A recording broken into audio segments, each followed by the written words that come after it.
Alrighty.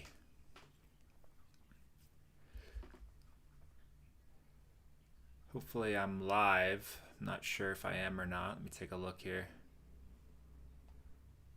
at my own channel. Oh, I am. Nice. Okay. All right, now I got to go live on Substack. Give me 1 second here. Start. All right.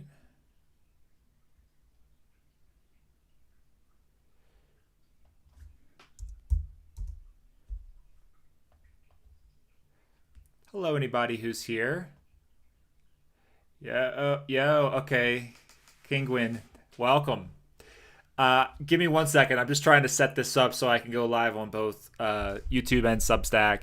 If you can hear me fine, I hope my mic is all working. I hope everything's working. Just might need to give me a second here.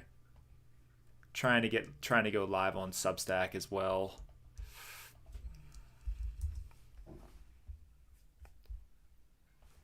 Alrighty, just gotta check some things out here.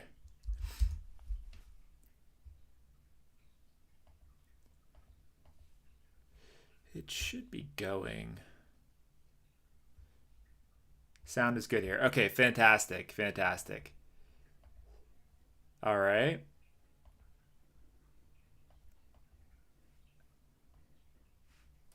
All right, I think I am live actually on Substack as well. All right, so I really want to be able to like see my chat as well on my Substack. So for anybody who's just kind of coming in right now, I wanted to do a live watch party of Rogue One with everyone to celebrate Star Wars month and The Mandalorian and Grogu coming out, and just, I'm talking a little bit about Star Wars lately. And I have a timer up here, in the top right of the screen. I'm not going to be showing the movie, but I will be playing the movie on my own computer, and I'll be watching it, and I'll be kind of giving my own thoughts on certain things that I'm seeing. And I would love for anybody here, to, if you're watching along with me, let me know what you're seeing in the movie. Let me know what some of the things that are your favorite parts, maybe some things about character that show up for you that you find interesting, and just like overall discussion about the movie. I just want to have fun and watch this cool movie with you all, and hopefully start something where we can watch this together over time. Do more watch parties in the future, I should say. I have to check to see something really quick. I really want to make sure I bring up my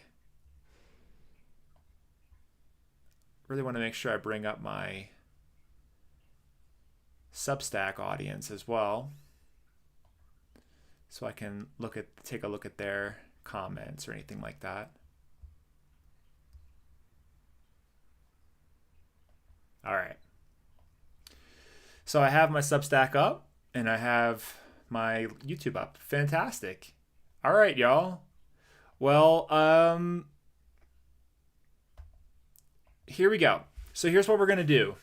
I'm going to give y'all like a couple minutes to get Rogue One set up on your own computer. Okay, so I know it's on Disney Plus.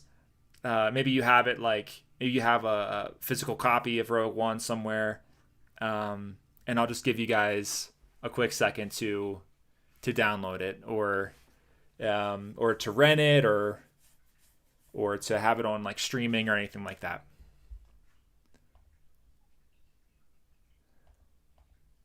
For right now, though, I'm just gonna chill. I'm just gonna hang out for a little bit. If you have any questions for me, anything, or if you want to talk about anything, let me know. I'd love to hang out and answer any questions you all might have. I'm just so happy that this is working. Like, we're here and this is working.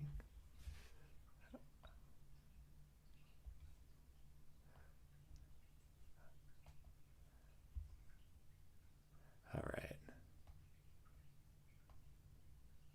Just want to say hello from Spain. It's a bit late, but I love what you're doing. I love that you're doing this. Hope that I can catch us next time you do something similar.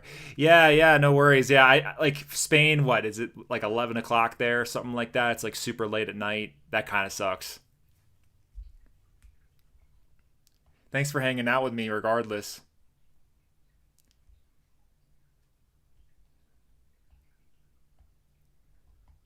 Yeah, I really want to do more of these in the future. I would love to keep doing these. I adore this movie. Third favorite Star Wars movie. Okay, so President Clamp, let me know what's your favorite. What's your like if you had to rank? I mean, oh yeah, give me your top three Star Wars movies. I'd love to know what they are actually. And if you want, give me like your top five. See this one like I okay, so I watched this after I finished Andor season 2 with my wife last year. So I watched Andor season 2 obviously when it came out in the summertime. And so, me and my wife were just on a kick of watching Andor, and we were like, all right, we got to watch the ending, right? Which is Rogue One. This is the continuation of the story, and we have to see the ending to this. So we watched it. And I remember like when it first came out, I wasn't super which of the original trilogy is not in the top three. Yeah, yeah, yeah. It's probably Return of the Jedi, right? I have to assume. Who knows though? I don't want to put words in President Clamp's mouth there. But no, like I remember watching Rogue One when it came out, and I was kind of underwhelmed by it. Keep in mind, this came out 10 years ago, I think. I think it was 10 years ago, and I have grown a lot since then. But I just really kind of was underwhelmed by it. I don't know if I was ready for that like more grounded, realistic tone, gritty tone. But when I watched it again with my wife, I had a newer appreciation for it given everything that happened in Andor. I do think that Andor is a lot better than Rogue One, and that's not a slight at Rogue One. It's just like Andor is just so well made, so well written that it's hard for anything to get close to it. But I'm very interested to see what you guys say about it as we watch it. If you stay along with me here, and I can't wait to see what you guys are going to kind of like tell me as we watch the movie. All right, so here we go. I have my chats on my second monitor, which is where I'll be watching this. So I'm sorry if I'm not looking at the camera here, but okay. So top five is A New Hope, Andor, The Empire Strikes Back, Rogue One, and Return of the Jedi. Okay, great. So like you're saying Andor as a project, as a whole project. Let me know if I'm wrong about that. So I love that. The Empire Strikes Back, Rogue. I like it when it came out, but I recognize its faults, but I think it did a lot for the universe. Yeah, yeah, and I think like look, if Rogue One is what gave us Andor, great. Like I'm so happy it came out. Like because Andor is the best Star Wars I think of all time. For me. That's just for me. I'm going to give you all about 4 more minutes to get your own copy of Rogue One set up on your computers. I have chat open on Substack and on YouTube, so if you guys want to just type anything in, any reactions as we go, please do. I cannot wait to hear what you guys have to say. Yeah. Oh, I was just about to say something. Yeah, one of the things too, like about, I feel like a lot of people kind of don't like the prequels, and that's okay. But when I rewatched the prequels with my wife, we watched all of Star Wars after watching Andor. So when I rewatched the prequels, I know that there's a lot of problems with them. I get it, but anything from George Lucas's mind that is Star Wars, I'm going to be interested in it. And I think he swung and missed on a couple of different things with the prequels, but over time I've really I enjoy the philosophy of those movies. I enjoy how they expand on the philosophy of, you know, of the original trilogy. And I wish there wasn't as much digital stuff going on in the movie. I wish there were more real sets and locations and things. But I enjoyed the philosophy of it, and I enjoyed seeing Vader's backstory. All right.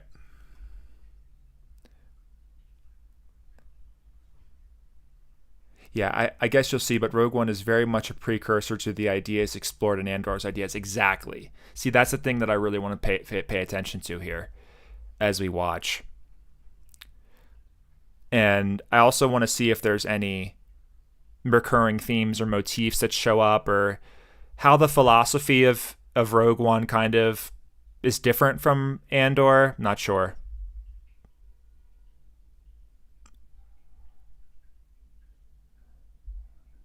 The idea of the cogs in the Imperial machine having their own personal desires and goals only to be overshadowed and overtaken by fascism is a really cool idea.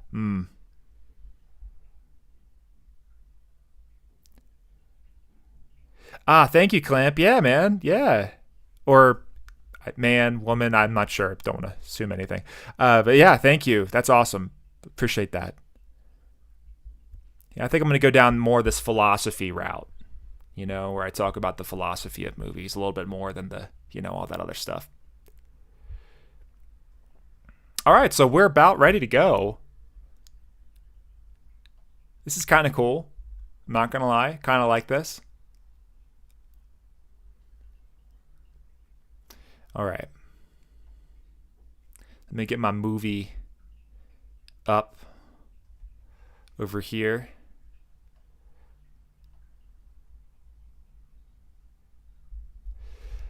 So let me know what you guys think. I might be pausing. I might want to pause the movie every now and then just to talk about stuff. If y'all don't like that, if you don't want me to do that, no hard feelings at all. Okay, please do it very much. Okay, cool. Yeah, look, but if anybody outside of Clamp doesn't want me to, feel free to tell me that you don't want me to. And I don't want to just make this a thing where it takes 50 hours to watch this movie. I want to get through it, but I also want to pause on stuff and talk about little things that I think are important. So, okay. Well, if everybody is ready to go, let's go ahead and get started then, huh? All right. I'm going to start the movie in 5, 4, 3, 2, 1, go.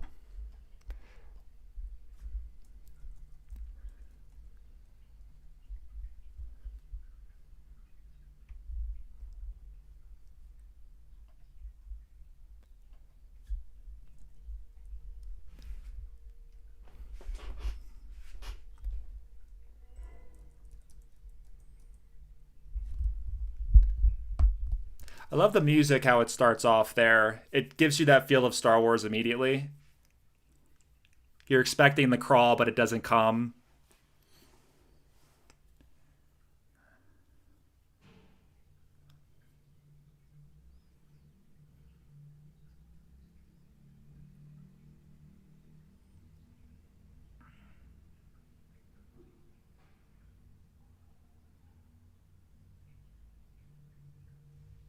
Bob, that's because you need to have it on your computer, buddy. I can't show it on here.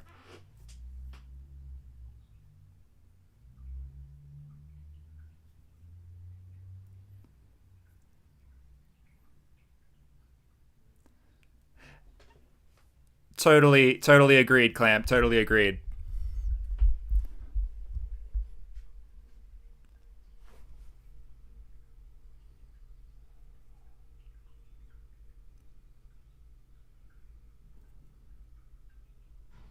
Hey, Rodney, what's up?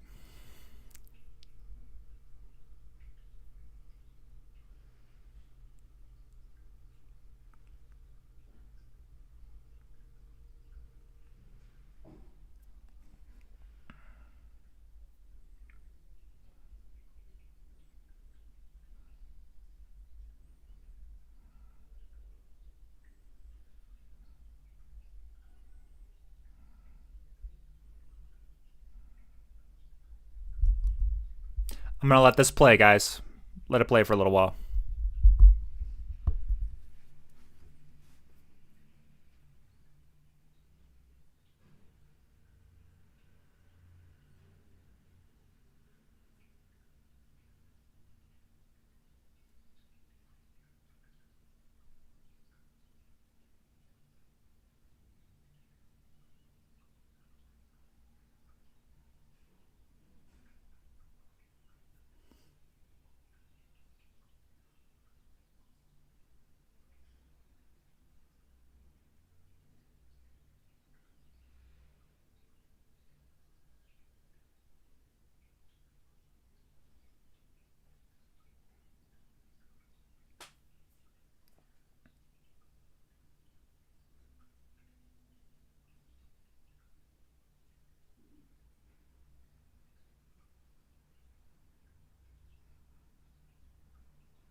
It's a kyber crystal, right?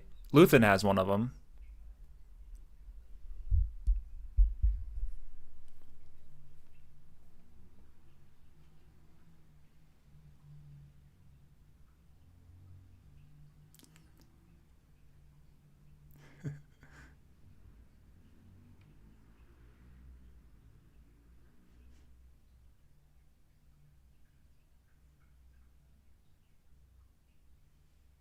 A man of your talents.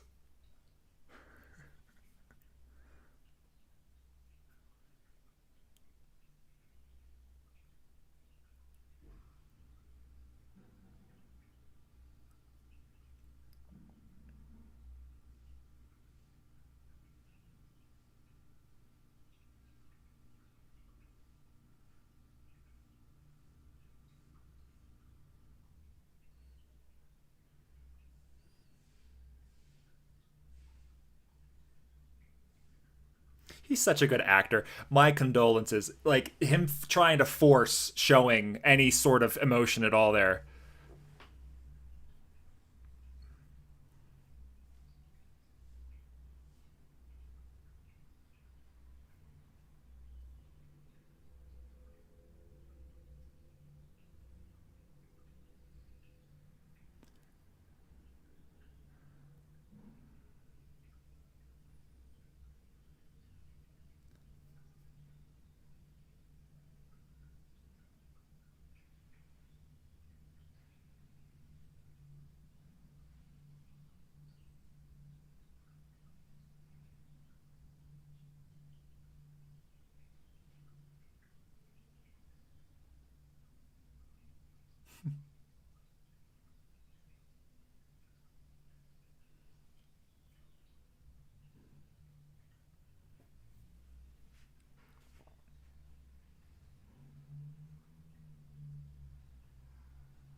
I'm pretty sure Michael Giacchino, or can't know, don't know if that's his name. He scored this. It's this soundtrack sounds very Star Wars.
I love that.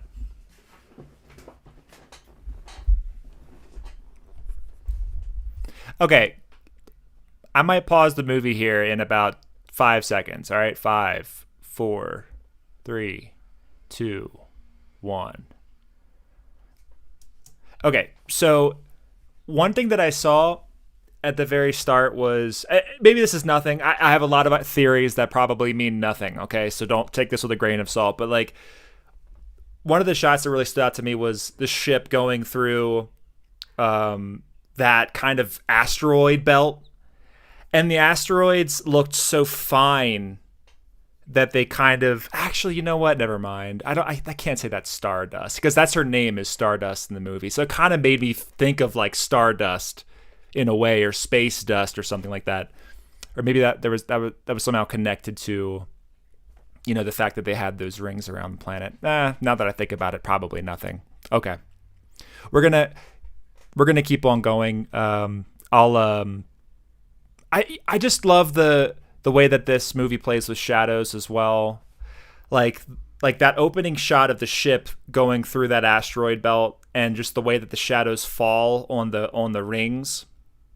Um, and also there's this a really great shot of a star destroyer. I think it's a star destroyer that just like comes out of the shadows in this movie, and then also like paints the face. The light paints the face of the Death Star. Man, there's some really good shots in this film. And Clamp, I really like your thoughts on just the design. They really nailed the gritty, grimy design of Star Wars. I mean, their house looked very much, or their, where they lived looked very much like, where Luke lived. Lot of the same design cues. And Krennic is just a terrifying villain. He is so great. And he was so great in Andor as well. I'm so happy they brought him back in season 2. But yeah, lot of really good setup at the start. A lot of really good one-liner, or a lot of really good quotes and phrases to highlight. So the movie opens up very well. So okay, we're going to continue now in 3, 2, 1.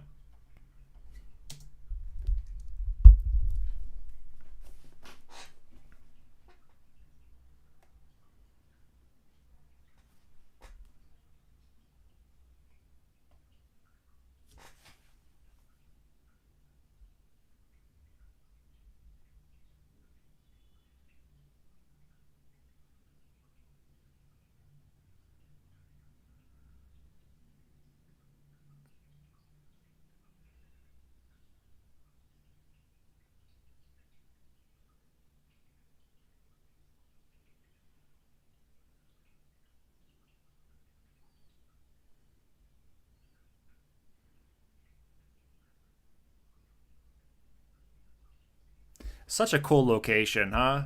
The Ring of Kafrine.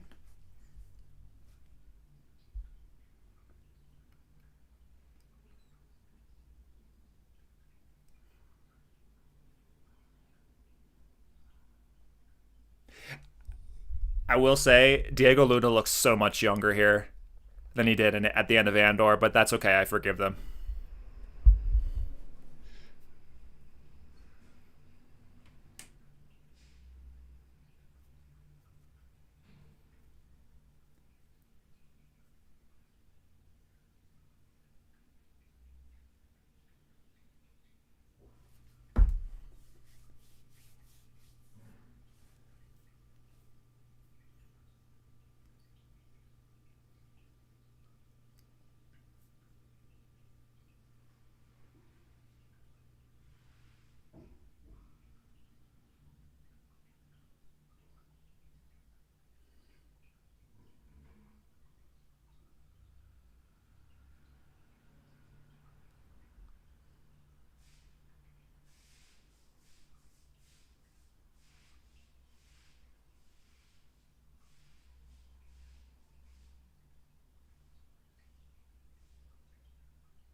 awesome music here.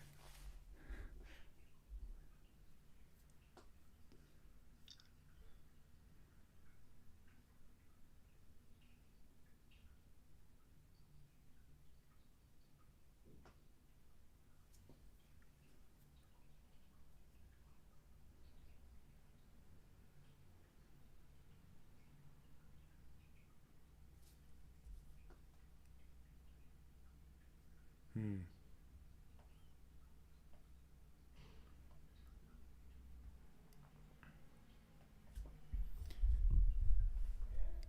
Yeah, Cassian is a pretty dark character in this movie at times. Like I remember when I first watched it, I was like, didn't know whether I was kind of with him or against him a little bit at times. I don't know.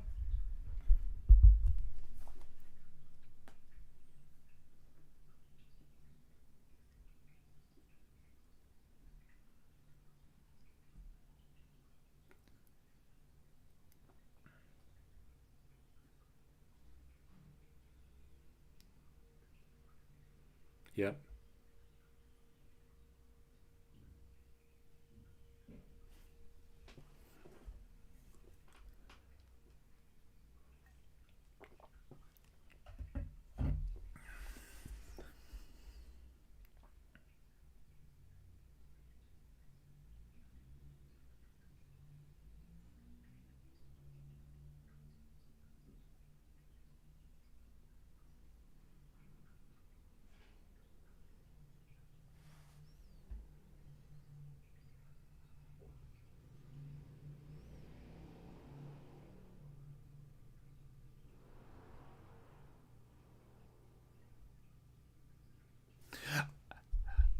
I'm not Clamp. Let me know what that was.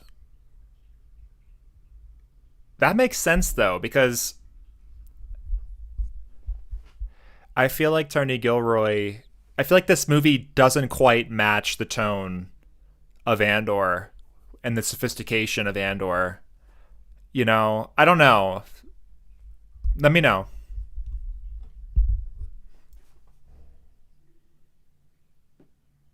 Like this movie feels like a mix between like A New Hope and Andor, like a perfect mix of it. I don't know. Like they shoehorn the Force into it, and I don't know.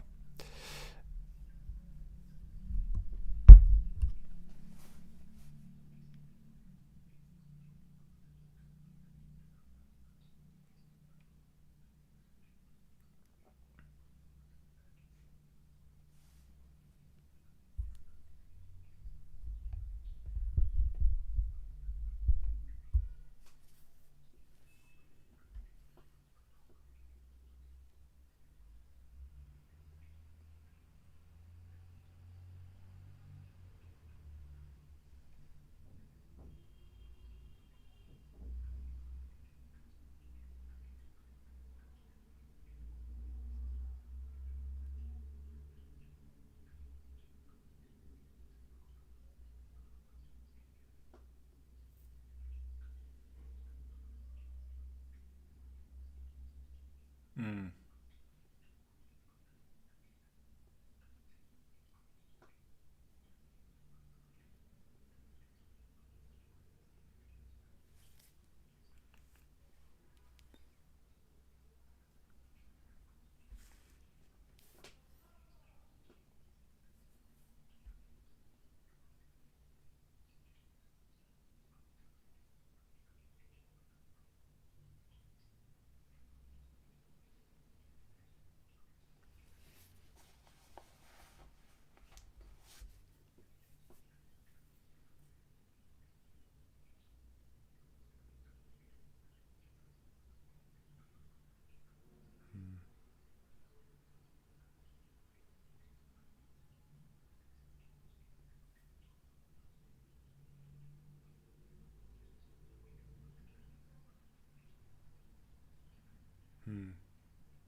Super interesting stuff, Clamp. I love this behind the scenes. This is awesome. Thank you.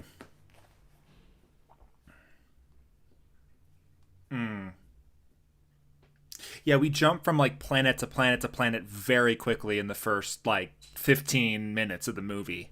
Yeah.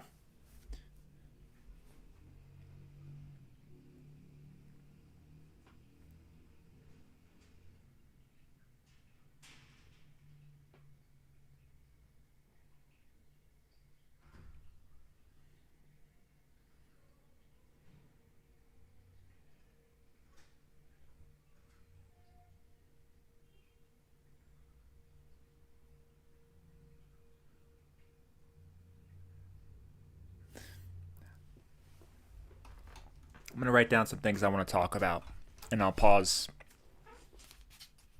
maybe every 20 minutes or so, and I'll talk about it.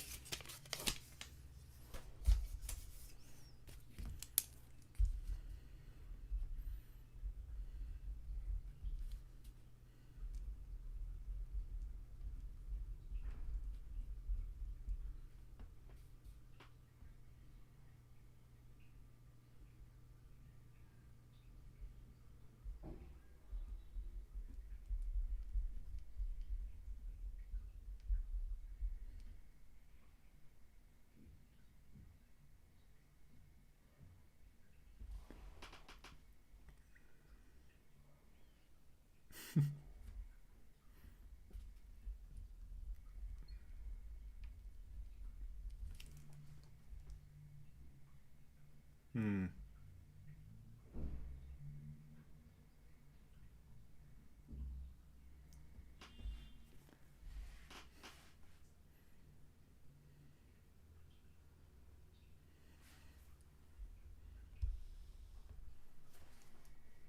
I remember that, Clamp. I remember that the trailer had that shot and they changed it. I remember seeing that online somewhere. Yeah.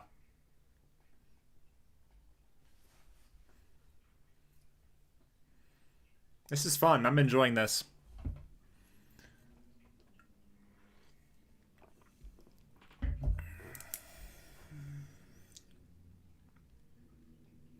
This is a beautiful movie. I mean, it looks really freaking good.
This is the shot right here.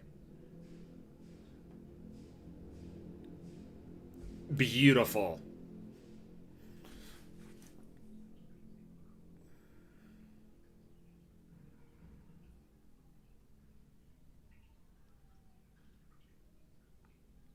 You could make an argument this is the most beautiful looking Star Wars movie ever. Probably.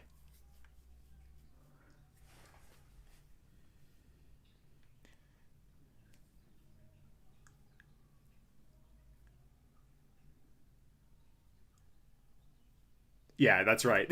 Right when I say that, we get deep fake Tarkin.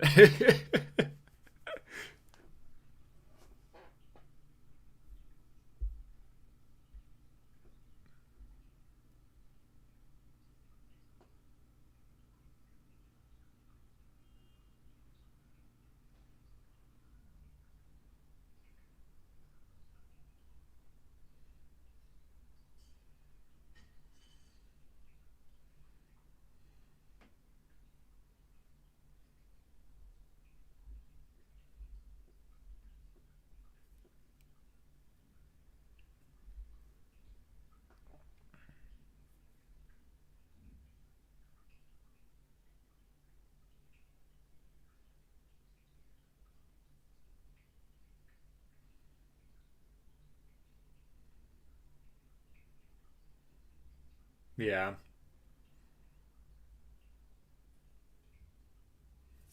Yeah, this was back when like de-aging was all the rage, wasn't it? Like the well, when it kind of first started to the technology first started to sneak itself into movies, I feel. I could be wrong about that, but I feel like they were like eager to try it out. I don't know. I don't know.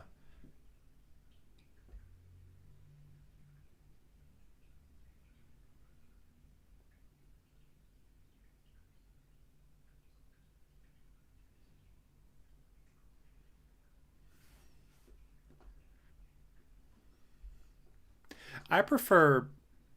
Oh man, that's a tough one actually. I think I prefer Rogue One over Solo. Yeah, I want to hear. I want to hear you two clamp. Yeah, yeah, Rogue easily.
It's such a cool visual of like this star destroyer just hovering over an entire city.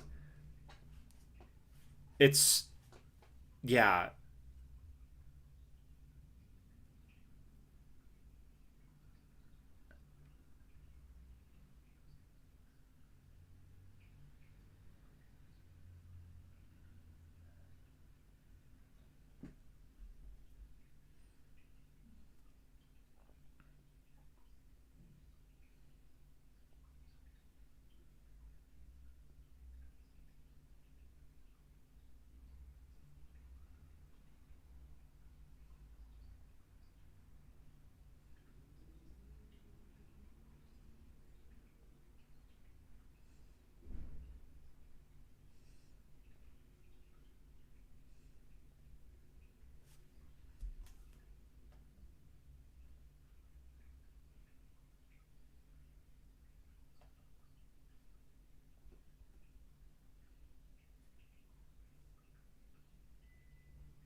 I'm probably gonna pause the movie after they destroy Jeddah, the city, and we'll talk for a little bit.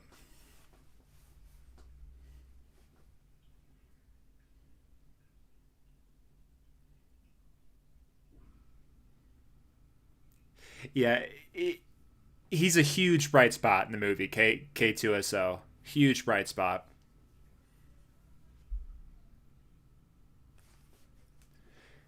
Cassian just feels so neutered in this movie, though. Like he doesn't have any of the complexity of the show.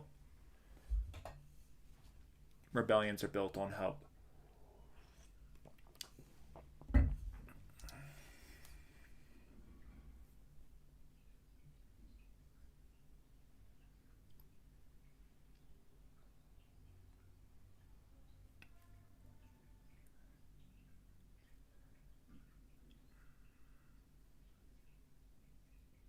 Hmm.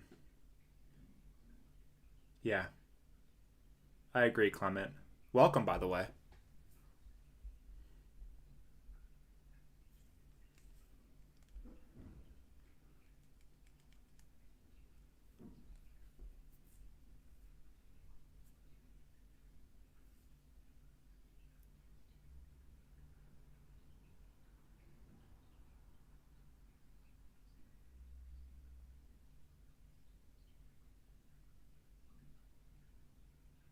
Hmm.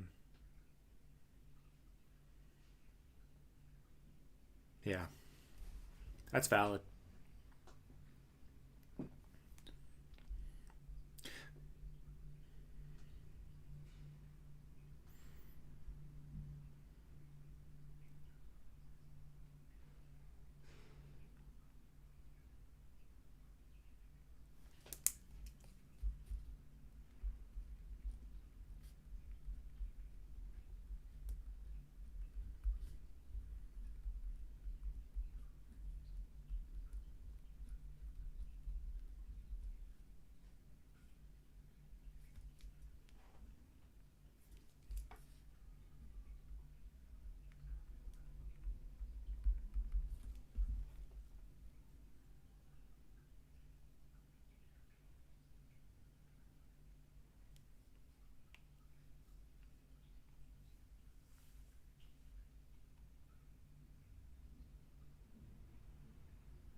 Did she just shoot him in the crotch? I'm a couple seconds behind you guys. 2 seconds.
Hmm.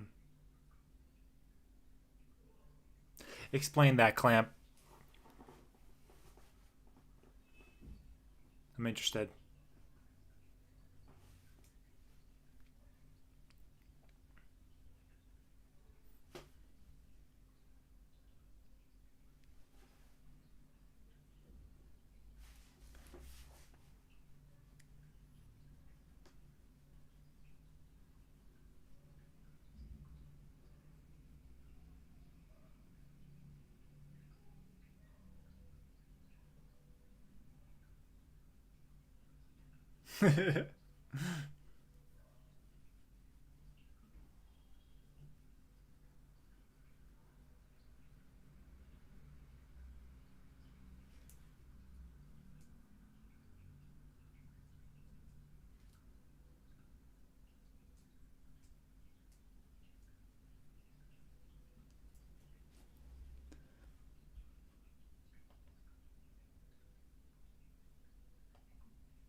Hmm.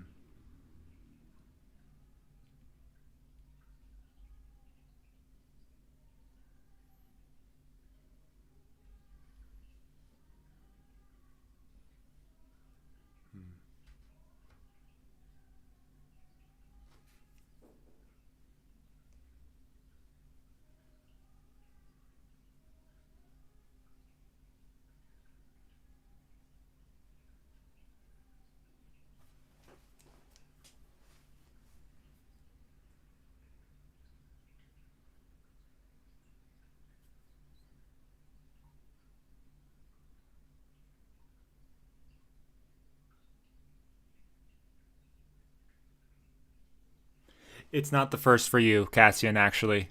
It's not.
No, Jimmy, I just can't show it on. I can't show the movie on YouTube. It's copyright stuff.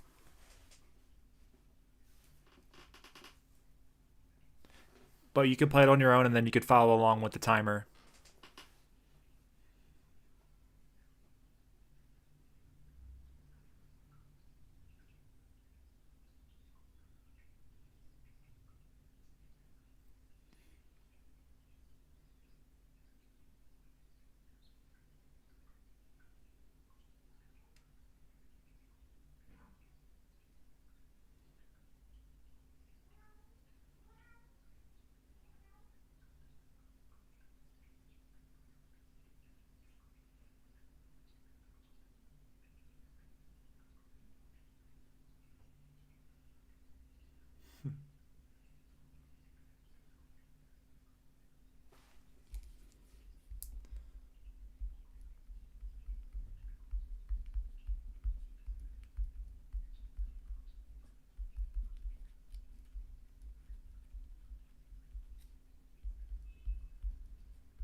Thanks, Frank. Cheers, man.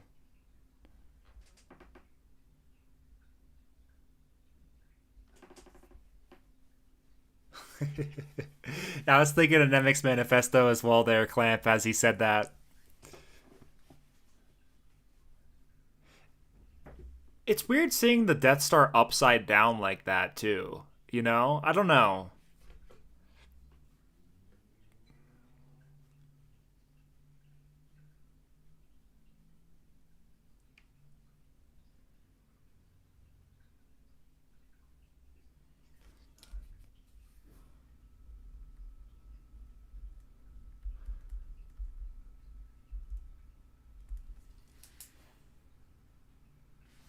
No worries, Jimmy.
Such a great shot of this the ship going through the debris, trying to make it out in time.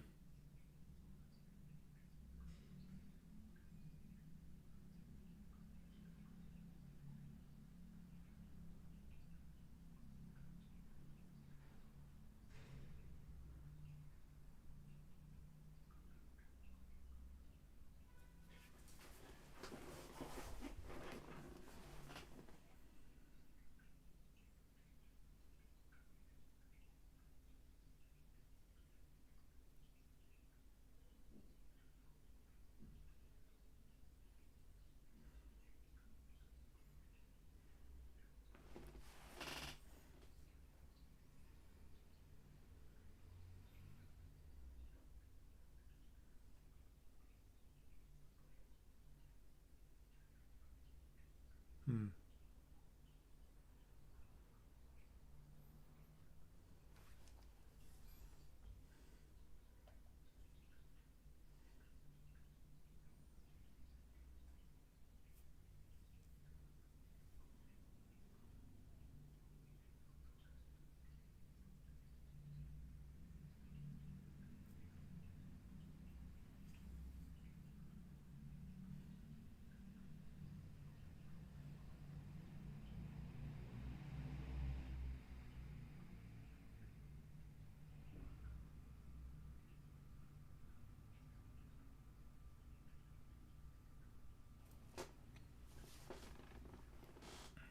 Okay, so I'm gonna stop in three, two, one.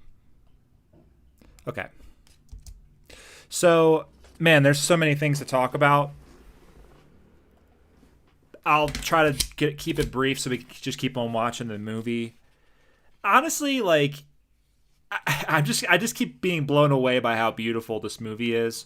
Um, I like kind of how there's like a connection between Gorman and Jeddah, where they're kind of mining this ancient place for, or this local kind of planet for resources, and then um, and then kind of destroying it. A lot of different kind of like connections there between Andor, obviously, and this.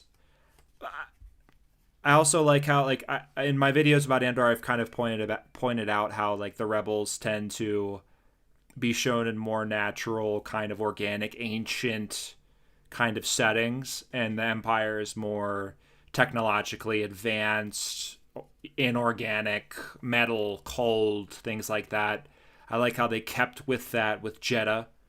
And it feels like this. They call it the Holy City. It really does feel like, like Jerusalem or something, like the city out in the desert, and just seeing this ancient city out into the desert, and seeing this Star Destroyer sitting above it in low orbit is just so breathtaking to see. K2SO, I really love K2SO because I feel like it's a really good metaphor for like the reprogramming of your mind that you have to do to become a rebel yourself. I don't know whether that was something that they were thinking about when they made this movie, about like when you rebel, when you choose to rebel, it's kind of like a reprogramming of your own mind that you have to go through. And I'm not sure if that's something they had in mind, but like, seeing the K2SO droids in the Gorman massacre, and seeing just their destructive raw power, and seeing the difference between that and, the K2SO that we know joking around and being hilarious is very stark. It's a very stark difference. So, they could have had any sort of hilarious sidekick, and they chose a reprogrammed Imperial droid as the sidekick. Interesting. I really love Saw as a character. Now, I'm not sure whether I'm pretty sure he was in like the Clone Wars show, or not the Clone Rebels show. I'm not sure, like the animated show and all that kind of stuff. And I think that like they kind of folded him into the plot of this film. But I really love how he kind of reminds me of Darth Vader in a way, because he has like these like, you see the shot of him walking into frame. Well, the first shot of him, it's not the first shot of him in the movie, but you see his metal legs, walking across the ground as he goes to talk to this pilot.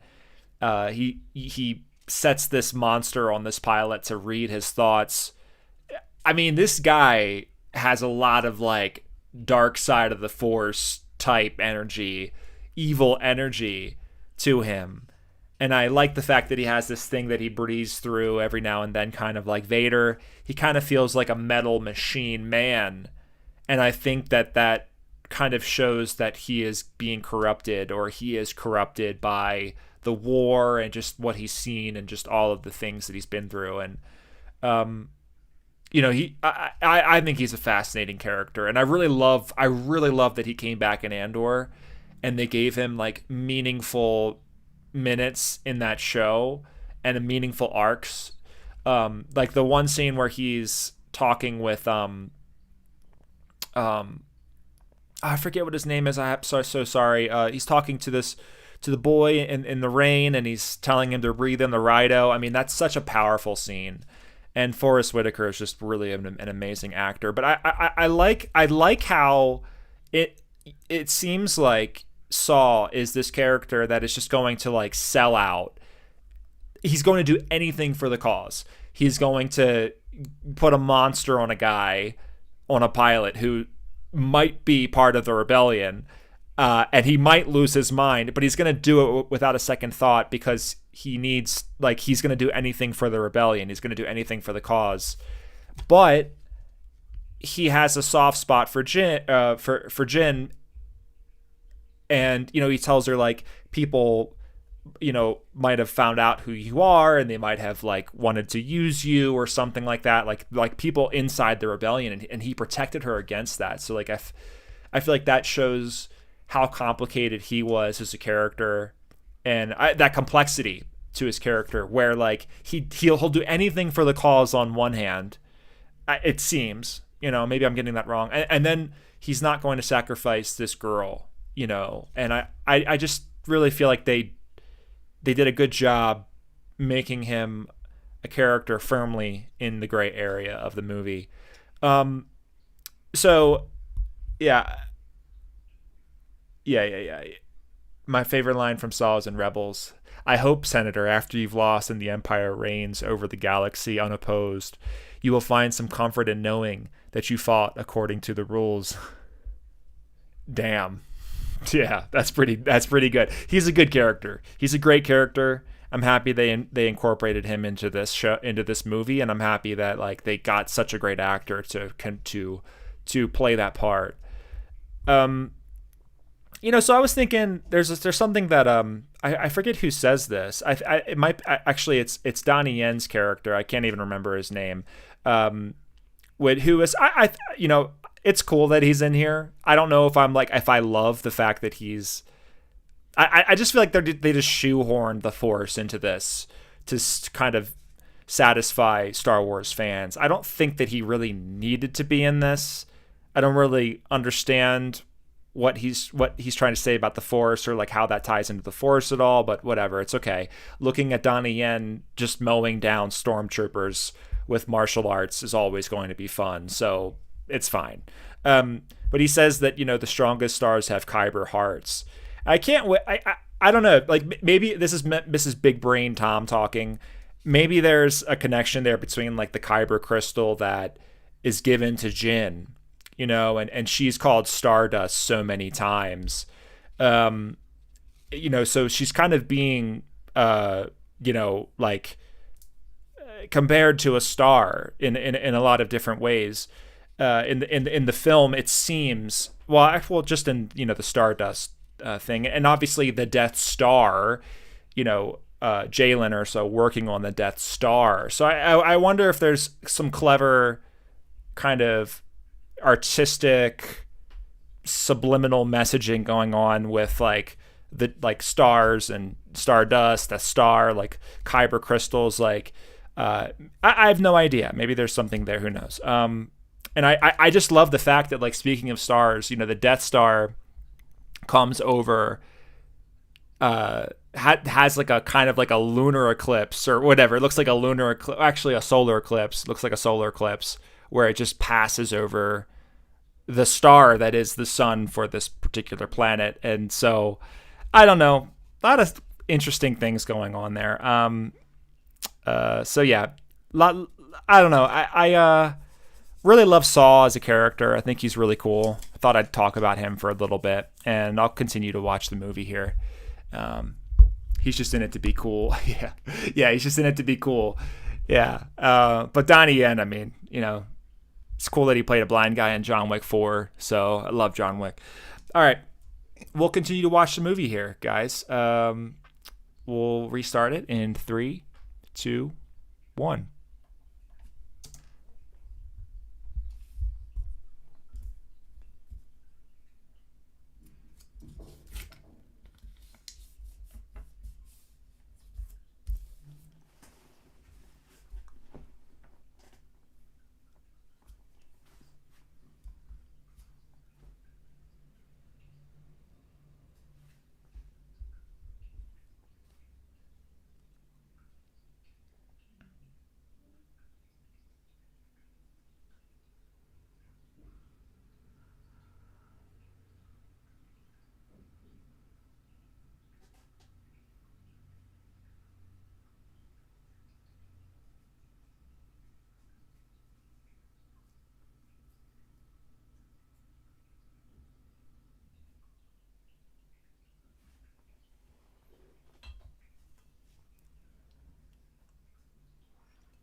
That's awesome, Clamp. Yeah, I would love that.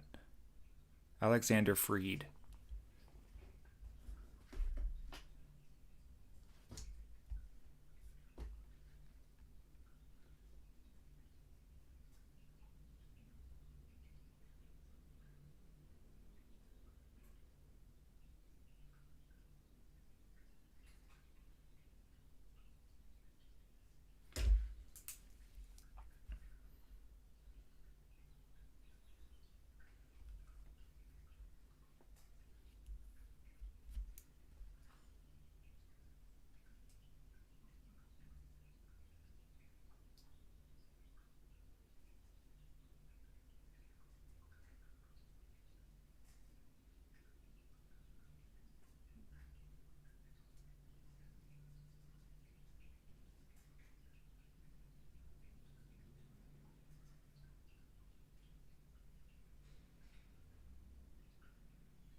Hmm.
Oh.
I really like this location, this dark, cold blue, murky, misty uh, location. Feels very Empire, obviously. Um, how do I feel about Jin at this point? Yeah, hold on. I never really thought she was a super compelling character, to be honest with you. She's definitely like not one of my favorite Star Wars characters. I'm not saying anything about her as an actress. I just don't. I don't know. I just.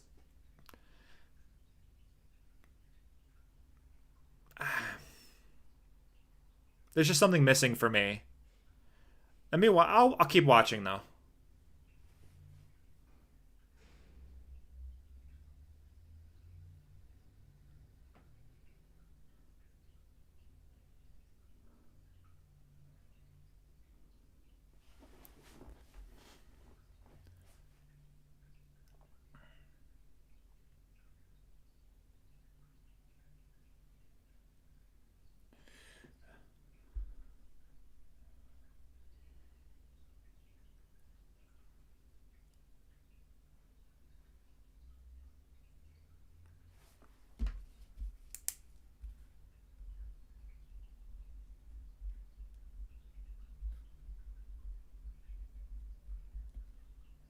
I would not be shocked to hear that, Clamp, at all.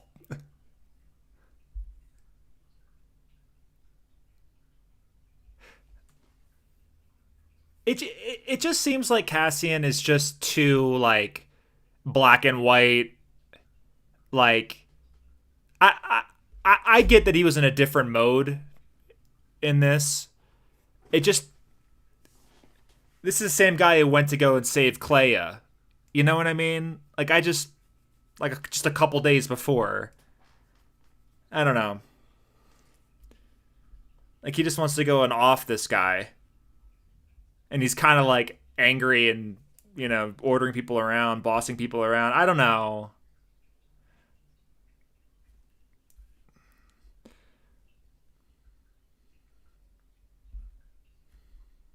I wish he was the main character though.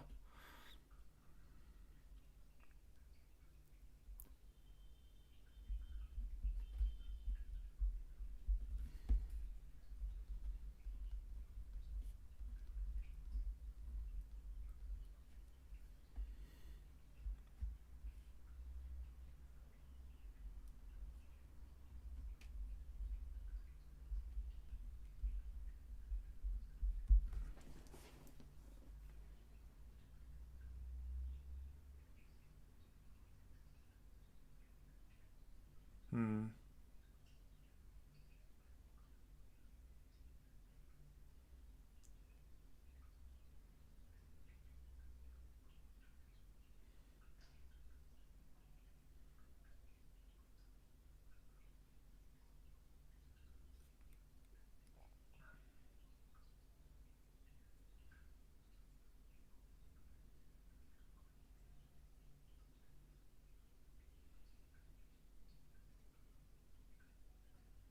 Hmm.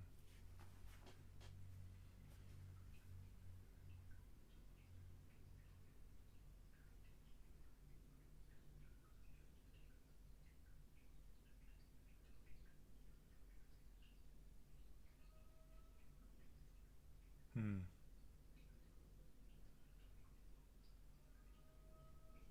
And he does back off of shooting him there.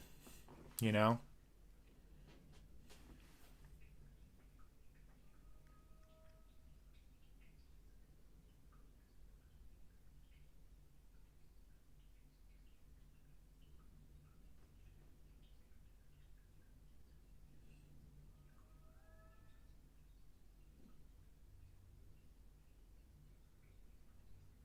And I would have loved to have seen Gilroy's version of this movie.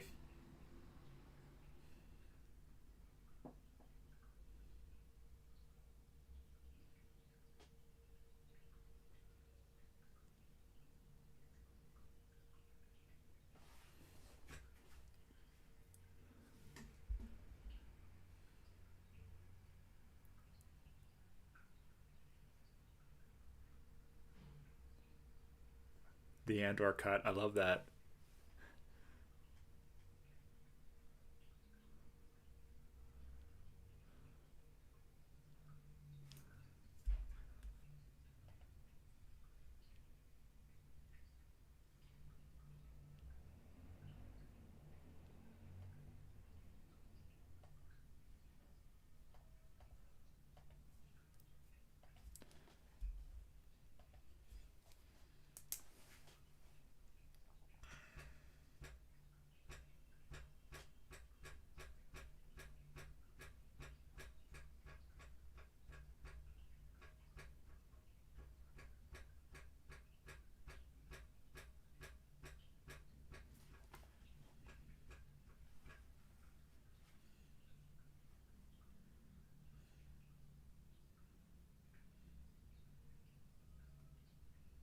Hmm.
I mean, that's kind of badass, you know. Donnie Yen just as a blind guy shooting a TIE fighter out of the sky.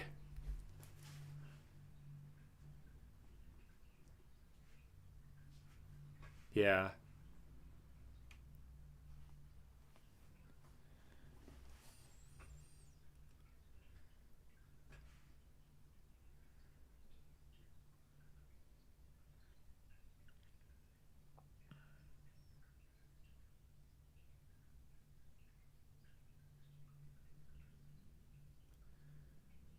Yeah, Clamp, I really loved how, like, in Andor, like, you know, you saw examples of, like, Cyril and Dedra kind of rebelling inside of the Empire. Oh, we should watch this scene. Give me a second.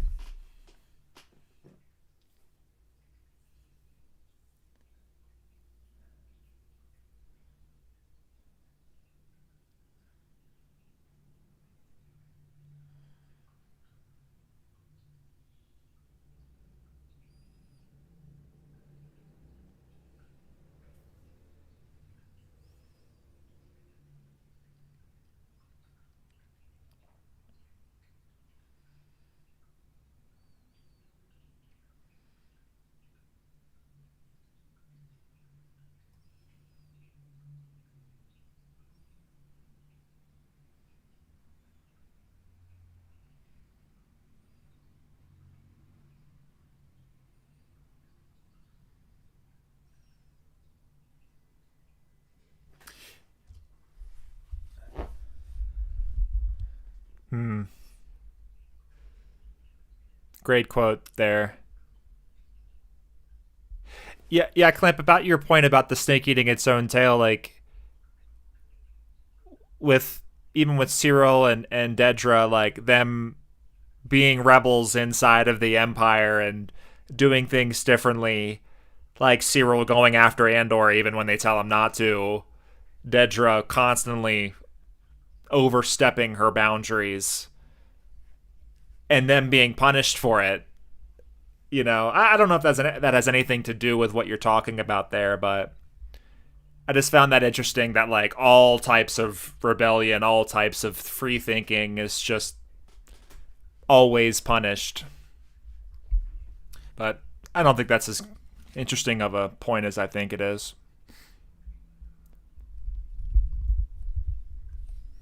Yeah.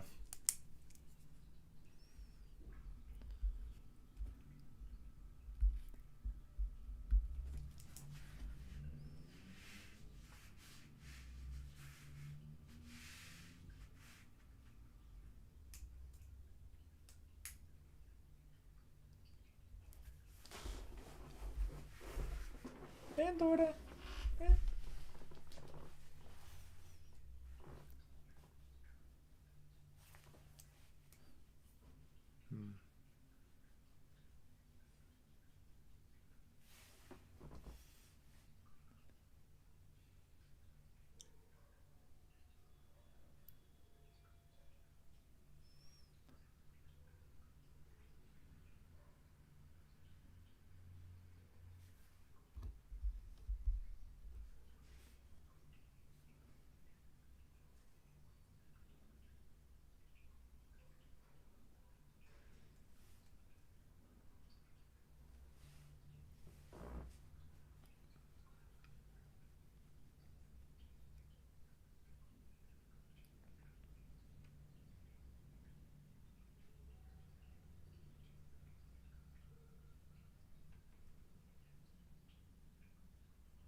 Yeah, I always thought it was interesting how, like, in Andor, as the rebellion got bigger and bigger, like, the protocols had to be in place and people had to start kind of following orders and doing things a certain way and having some order in, you know, they got mad at Cassian for leaving the planet so many times and bringing people back and just going off on missions for Luthen. So that is interesting that, like, as the rebellion grows, you have to have some structure and order around it, you know.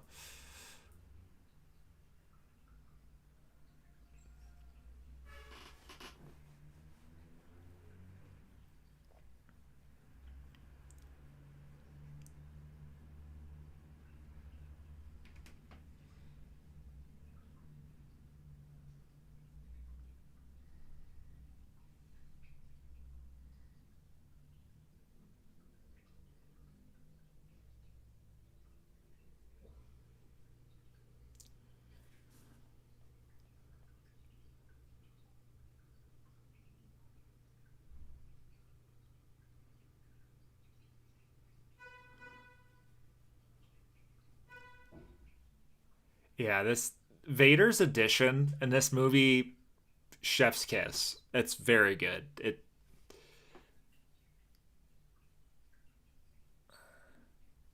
Yeah, agreed.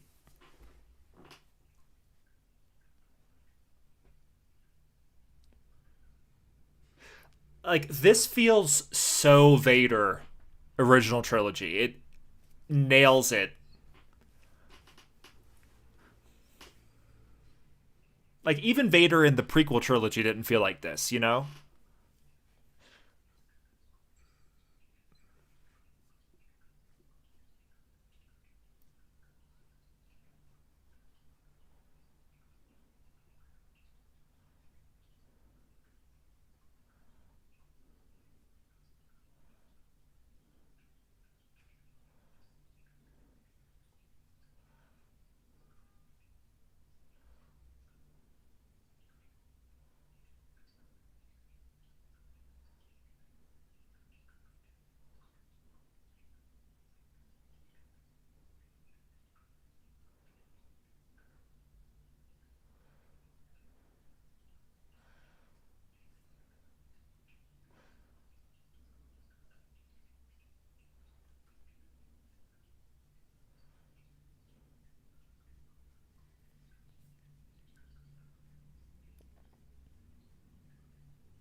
They get the aura of Darth Vader perfectly in that scene.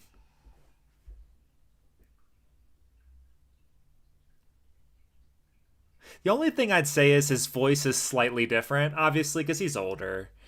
Um, James Earl Jones, but that's okay. I'll completely fine.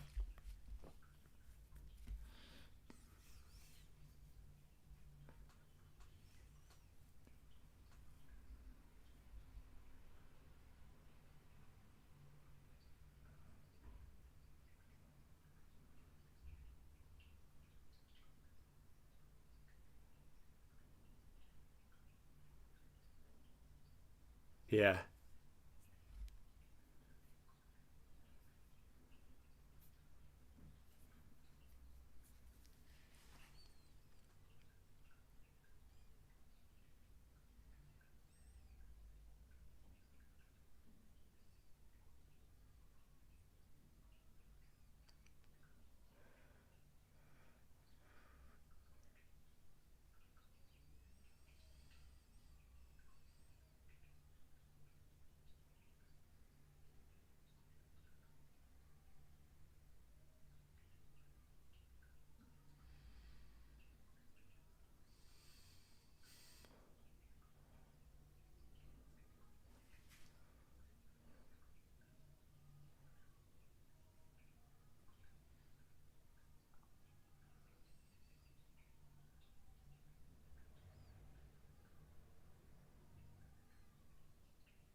So they have to now be rebels in their own rebellion to get this started, right?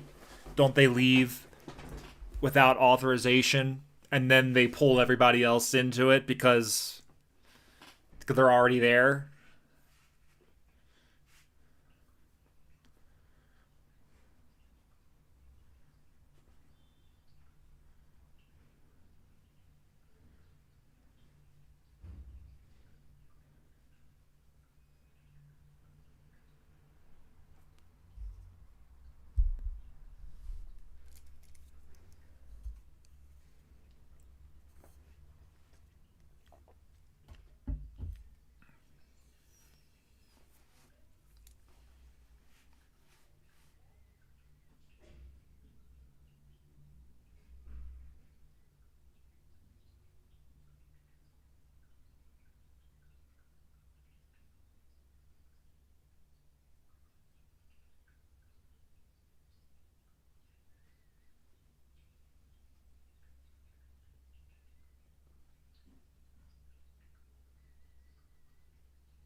third act of this movie is some of the best Star Wars you'll ever see in your life, for sure. 100%.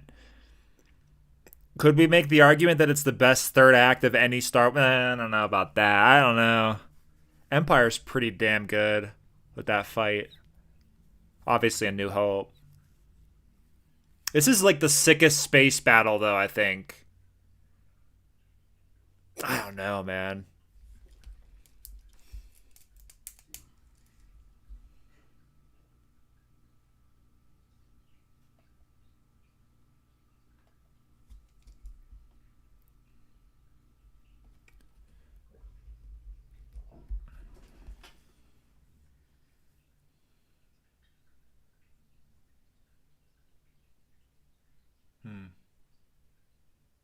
What do you like best, Clamp? Let me know.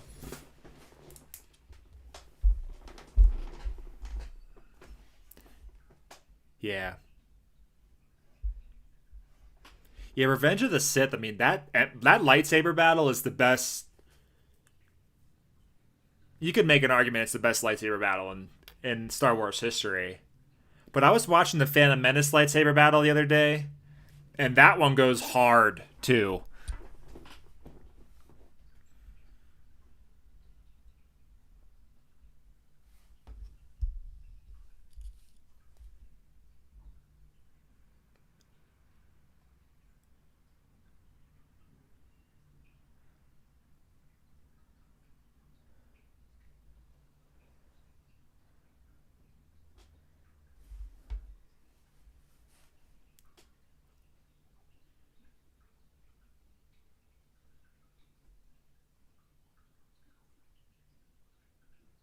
Yeah. And it's beautifully shot too, Clamp. Like I was watching it the other day, I was like, man, there are so many beautiful shots in that fight. True.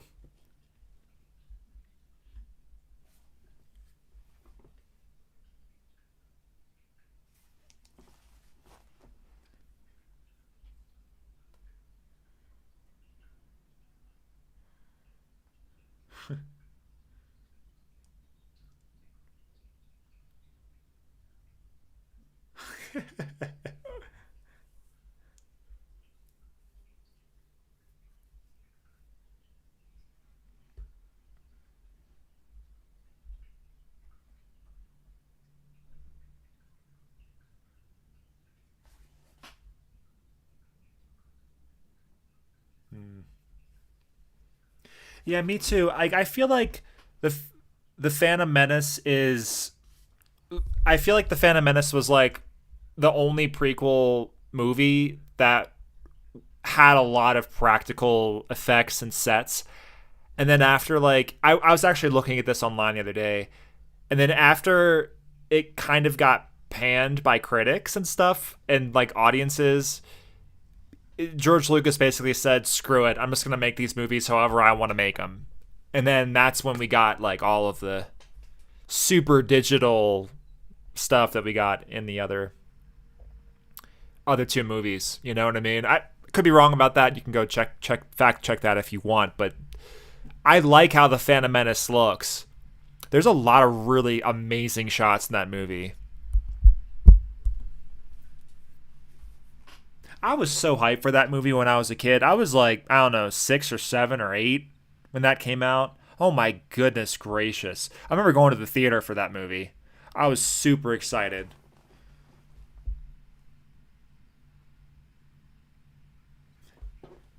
Rogue The Empire Strikes Back. Okay, I like that. I like that. Yep.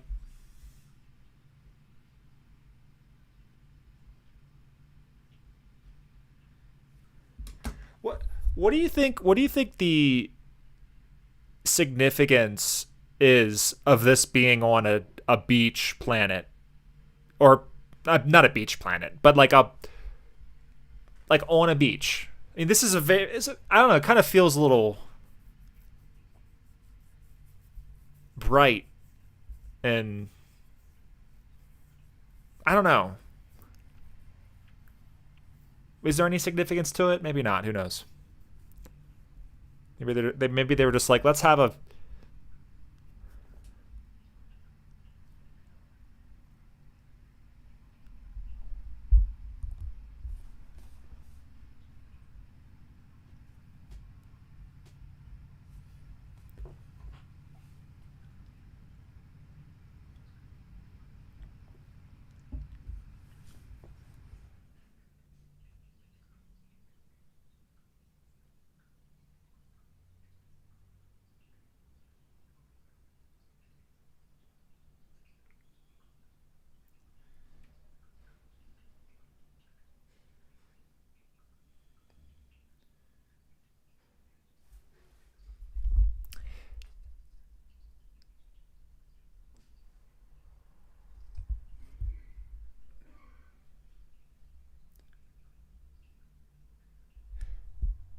like I feel like Cassian should have been the one to give that speech there, you know? And like cuz he's been in the rebellion all his life, and he should have been the one that gave the speech kind of at the meeting with all the heads of the rebellion as well. It just would have made more sense to me. Jin like just joined the rebellion a second ago, you know, but I don't know. I'm nitpicking. I'm going to shut up. I love this movie's very enjoyable.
Gotta have that in there.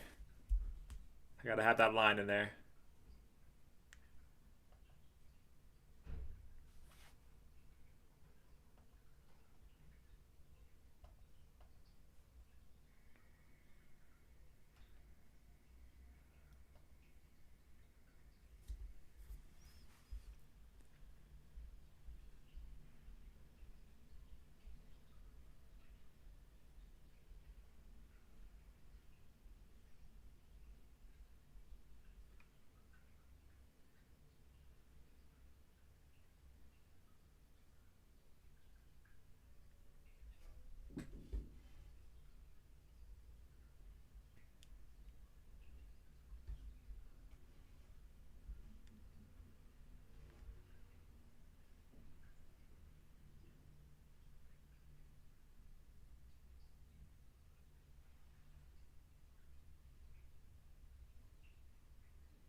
Yes, Donnie Yen. Yes.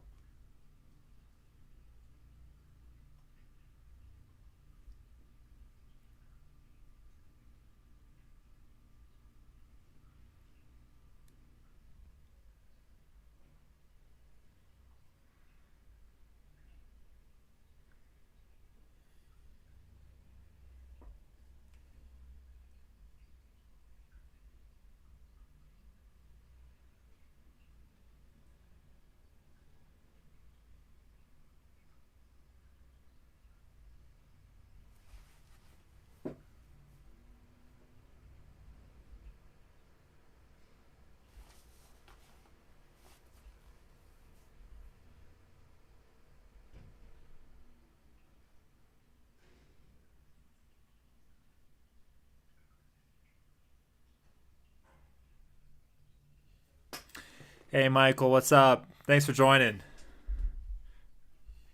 We're gonna do some of these watch parties every now and then. Yeah, what's up, John? I appreciate you too, Michael. I love all of the comments you leave, man. I read them all. Thank you. I really appreciate it.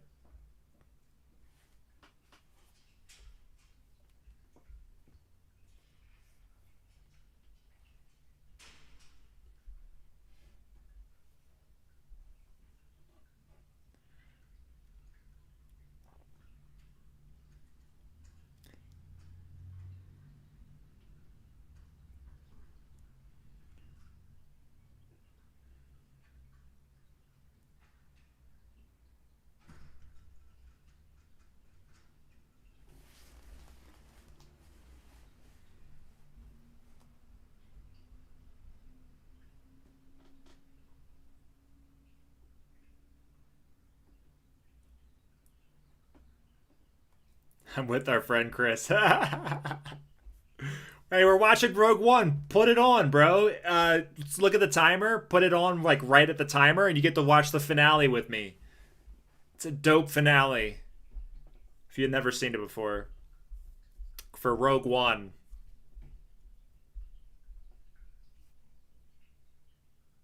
It's good where I am, Michael. It's rainy season here in Mexico City. It was really hot for like a month. Hard to sleep at night. But now it's starting to rain and the temperature's dropped and now I can finally get some good sleep again. I bet it's beautiful there in Minnesota right now. I'd love to talk more, but I don't want to talk too much over the movie as people are watching, but we'll be done here in about maybe 30 minutes or so. And then I can talk.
And this finale goes so hard.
So in Andor, we talk a lot about like a climbing motif in the show.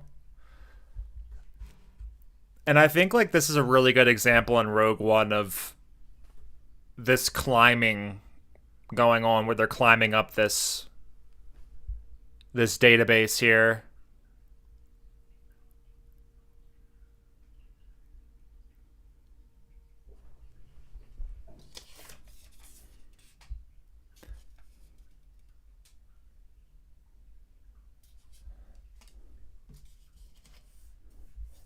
Yeah, Adam, I think you're right. It's it is a beautiful Star Wars movie, and if you want to say it's the best looking, I wouldn't argue with you.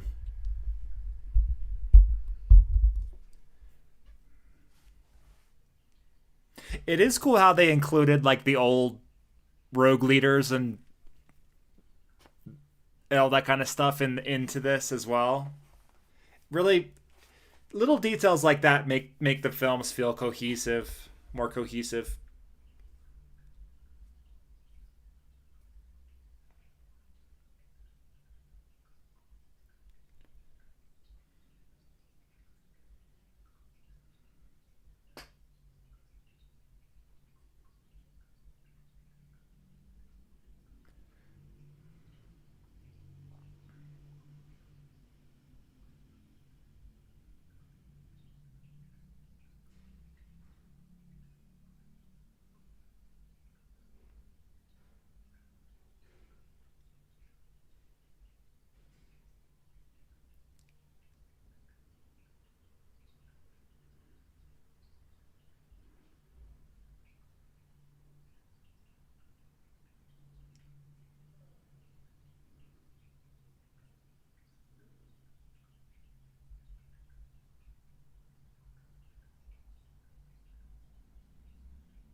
Man, this visual of the AT-ATs on the beach just destroying people.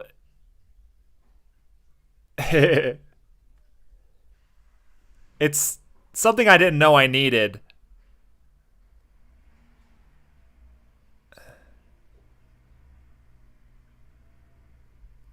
I did eat them, yeah. I did play Fallen Order for a little while. That's the one with the redheaded Jedi, right? I liked it. It was fun.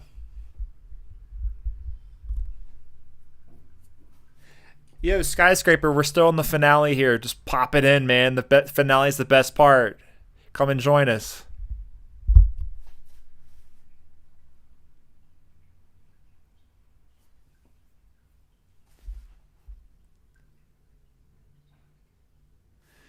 Maybe next time I'll start it around this time, 7 o'clock. It seems like that might be a better time. Yeah, I've been having a lot of fun with it. I think I'm gonna do this again for sure, and I want to do it for like free subscribers. Well, anybody really.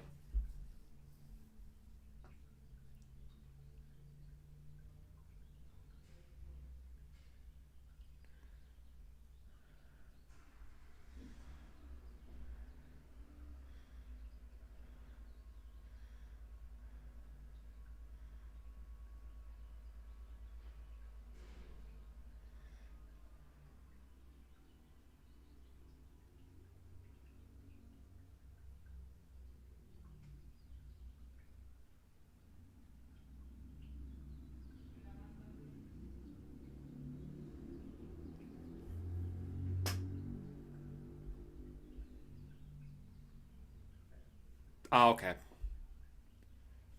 So it's early morning for you there, blonde.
It's all right, blonde. No worries.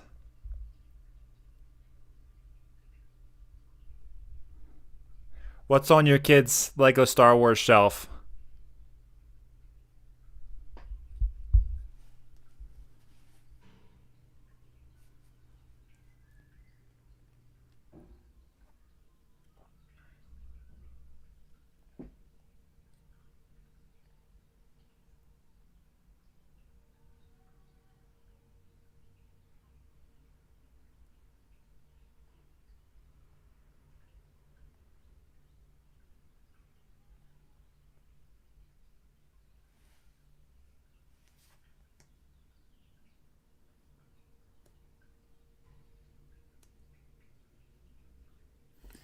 Welcome, skyscraper. You're in. Dope. Let's go.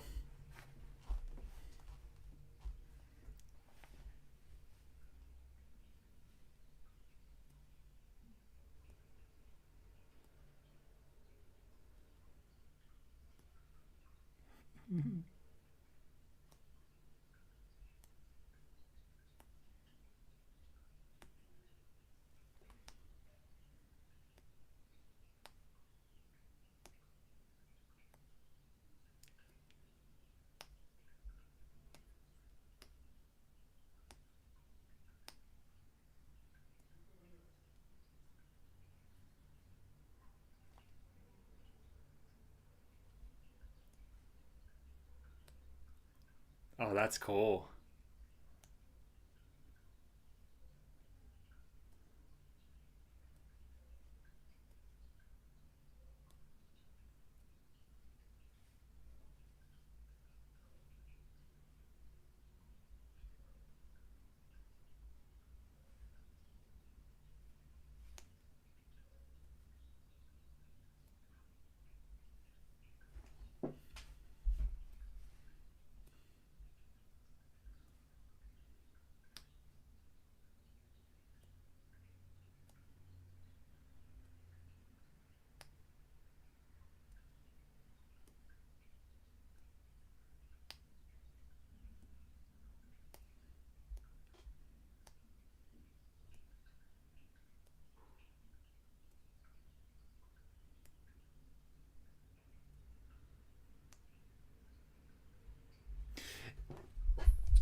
Yeah, like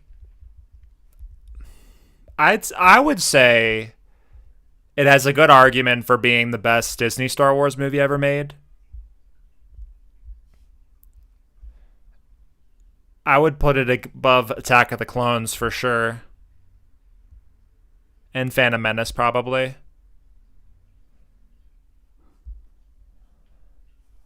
So like I think it's a top 5 Star Wars movie.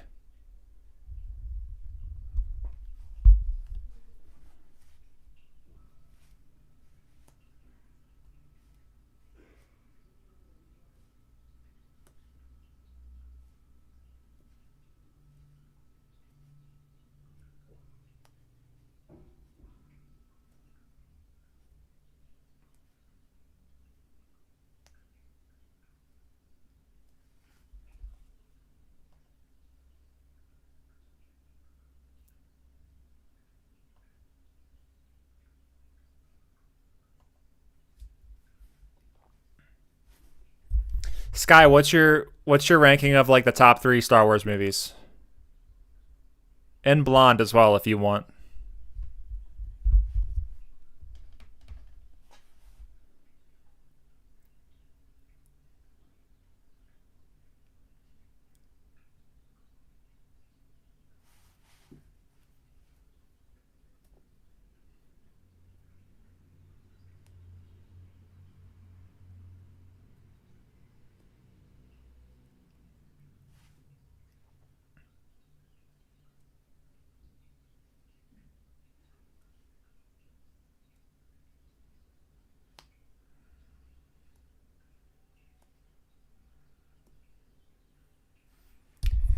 Yeah, like if you're not screaming as your TIE fighter, as your X-Wing is going down, you're not doing it right in Star Wars. You know, you gotta be screaming if the TIE fighters get you and you're going down.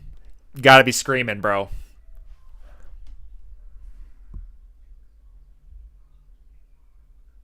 Have a major soft spot for Hey, that's okay. We were just talking about how that movie is so aesthetically beautiful. One of the most aesthetically beautiful Star Wars films ever. Yeah, but yeah, Empire is the definitive Star Wars movie. I also really love Episode 3. Yeah.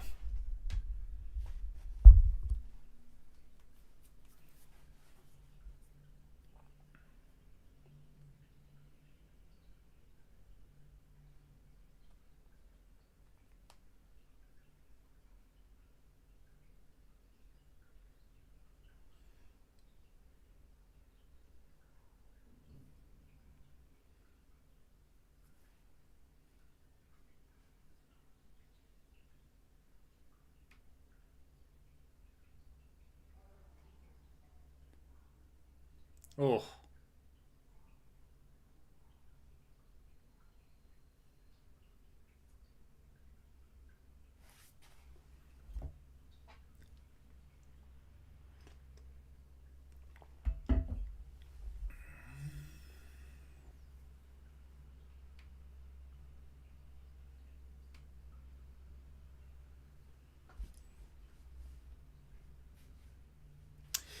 Yeah, Clamp, it'll be available, I think. If I have a say in it, it'll be available to watch like on my channel. I don't have too many things that I said, but I paused here and there to say some cool stuff, but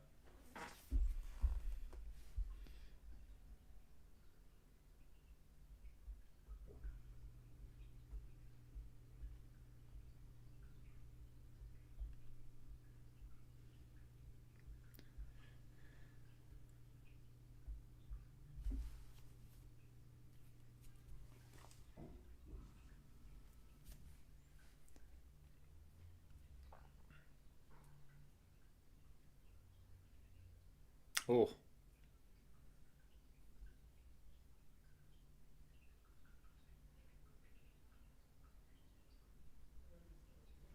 agreed, Blonde.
I might have to do a video about why Rogue One is the most beautiful Star Wars film ever and research the heck out of it. I don't know if that's interesting for anybody. I think the philosophy of this movie isn't quite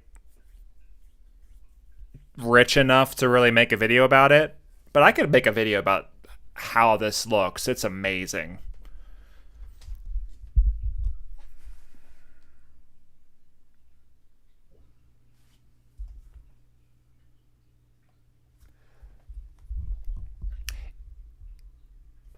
Yes,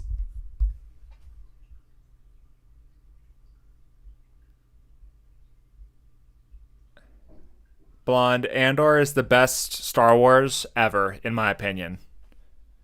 It's my favorite. Enjoy it. Get through the first 3 episodes and you're in the clear. The first couple episodes are a little boring.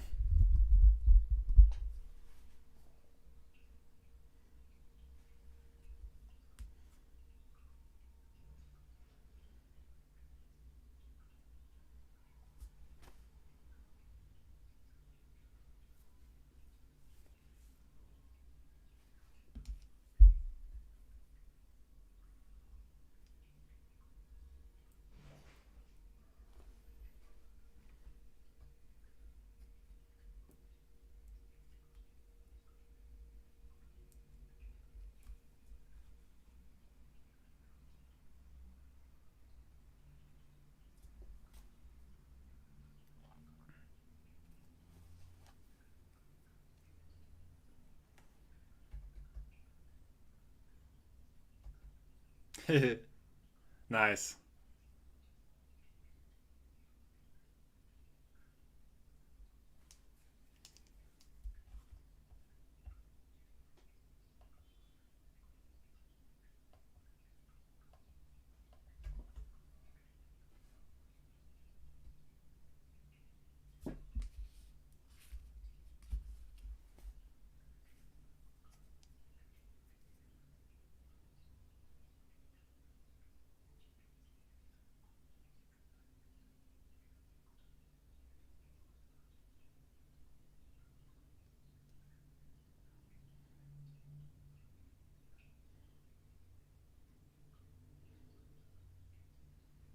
This is kind of a crazy part, by the way.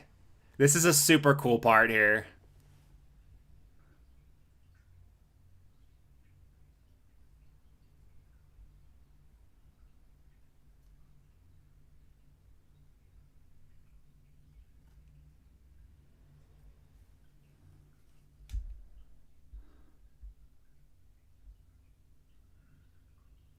I'm sensing Mission Impossible vibes here. In what way, Sky? Let me know. I'm interested.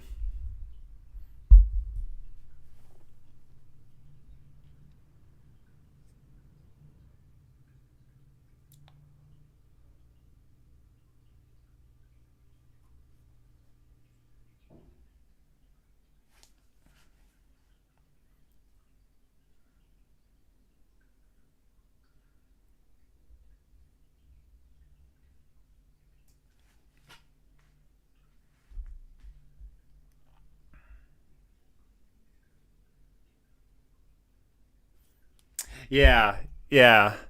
Good comparison. Like it really feels like they're barely making it out of there.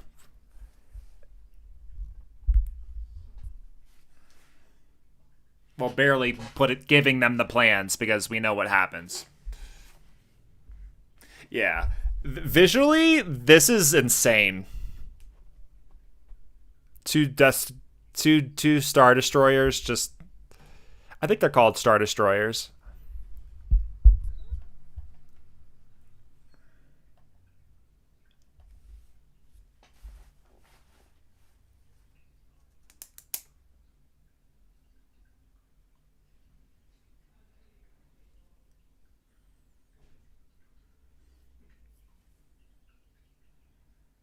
Hmm.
Oh yeah, yeah. He is amazing as K2 is so blonde. Yeah.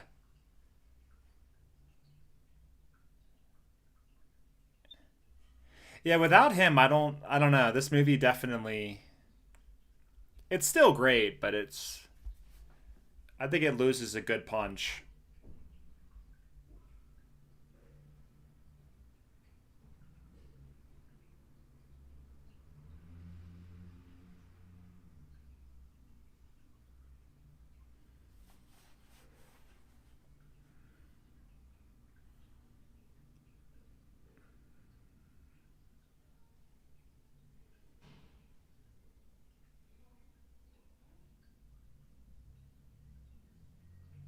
I actually liked Solo.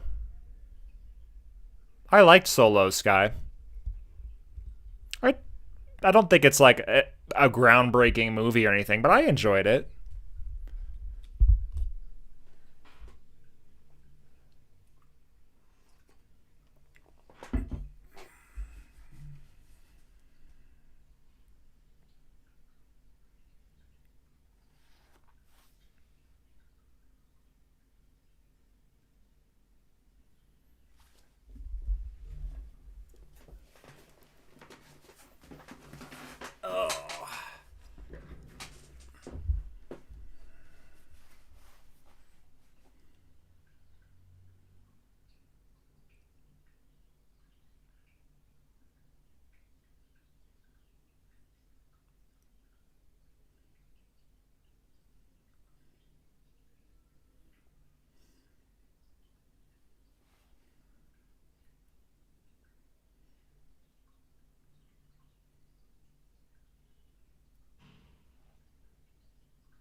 I'm pretty sure it was James Earl Jones who played Darth Vader again. I could be wrong. You can fact check me on that if you want.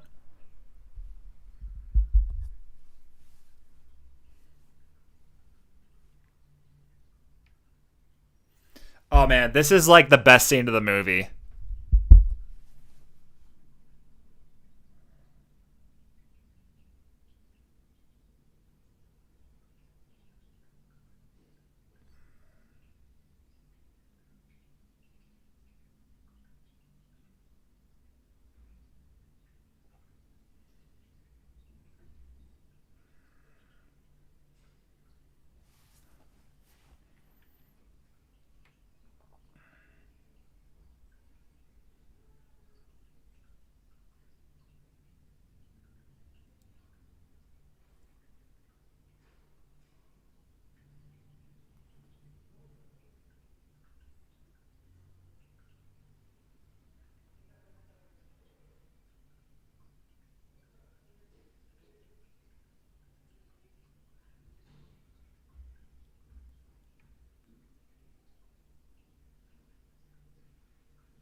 Oh yeah, I'm definitely gonna do a video on this movie for sure.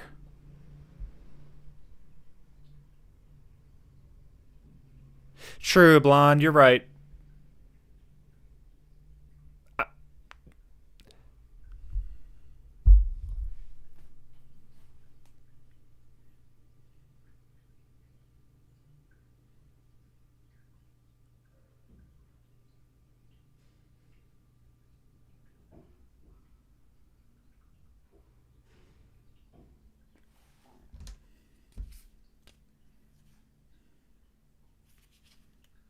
Alrighty, that is it for this movie. Now let's talk. Let me pause this. All right. So yeah, let's talk about this for a little bit, and I'll hang out for a little while. I don't know how much longer I'll be on because I got to go eat dinner. But what does your shirt say? My shirt says, "I'm a very interesting person online." I found it at H&M, and I was like, I got to get this because I'm not a very interesting person in real life, but online, uh, yeah, it's a whole different story. So, all right. Um, yeah, what really blows me away about this movie is the third act. I mean, it has such an incredible finale. Arguably the Tony Gilroy. Yeah, he did. He did, John. He did. He wrote this, and then he obviously wrote Andor. Well, he was in charge. He was the showrunner for Andor, and I need to watch more Tony Gilroy stuff. He did Michael Clayton, which I think won an Academy Award, or a couple. I'm not sure, but I just know that like Michael Clayton is a really good movie that a lot of people love. So, and he also wrote the Bourne movies, the Bourne trilogy. Yeah, exactly, right? Just as I say that, you say that in the comments, right? Um, was actually portrayed by. Okay, cool. I'll have to look at that, Sky. I'll have to look about Darth Vader, how many people portrayed him, whether James Earl Jones portrayed him in this movie in terms of the voice, and who that was. That was the actor behind the suit. But look, this movie, I remember being blown away by the third act. For me, the third act really saves the movie. I don't think that it has, to be honest, I just don't feel like it has a lot going for it up until the third act. But the finale is just so darn good and action packed that you have to sit back in awe and judge the whole movie differently. The movie is beautiful from the first shot. It is visually spectacular. I love that they relied on a lot of like, the special effects were beautiful, wonderful. The acting was pretty good, I would say. Um, but I think like the practical effects practical sets. I felt that was a huge part of it. It didn't feel as fake as like the Attack of the Clones or Revenge of the Sith, even though I do love Revenge of the Sith. It just didn't feel as fake as that. Yeah, voice was Jones. Okay, good. You know, Jin as a main character, I'm not sure if she works for me all that much. I'm not sure if I'm like, wow, blown away by it, but it's not like she did a bad, horrible job either. You know, she's basically like meh for me. I think the idea was interesting enough. I don't think that this holds a candle to Andor, to be honest, but visually this movie is spectacular. And it gives us an action scene, like an ending battle that is truly like, if you want to call it the best battle in Star Wars history, I wouldn't, you know, go against you on that. Still haven't watched Andor yet. Sorry, I know you love it. Yeah, John, look, man, take your time with it. Take your time with it. Get through the first couple episodes, because the first couple episodes are boring. I'll be honest. I'm just honest with you. It's boring, but it's really good once you get past those first couple episodes. And I particularly like arc 2 and 3 of Andor season 1, which is episodes 4 through 6, and then episodes 7 through 10. I mean, you have an amazing. I mean, and the last 2 episodes are really good as well. There's 12 episodes in total, but I mean, that middle part of that first season, it's incredible. And I've actually watched it with Steve, by the way. He showed it to me for the first time, Andor, which is a big reason why I love it. Yeah, people don't realize how good thematically and compositionally until they deep dive into the making and visual storytelling. Okay, yeah, like look, maybe I need to dive into that a little bit more, because those are some of the questions that I was asking. Was like, why are they putting this ending battle on a beach? Why do we have a scene set on Jedha? With this holy city, why are the Kyber crystals and the Force so kind of like important to the story? I don't know. I just, the Force, I just felt like it was kind of shoehorned in. The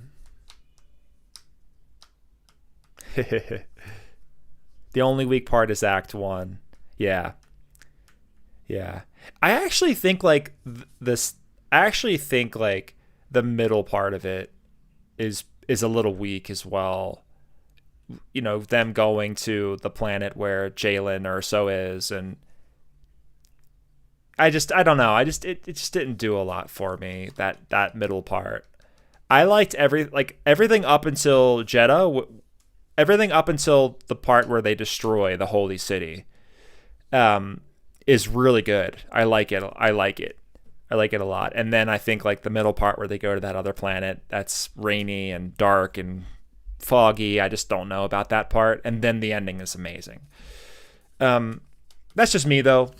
I gotta look into this more and research more what the decision making was, because there was a guy who was talking on this in the chat the whole like for the first maybe hour and a half, and he was talking about how like Tony Gilroy, the writer, and Gareth Edwards, the director, were like at odds as they were making this movie. Like Gareth Edwards wanted to make his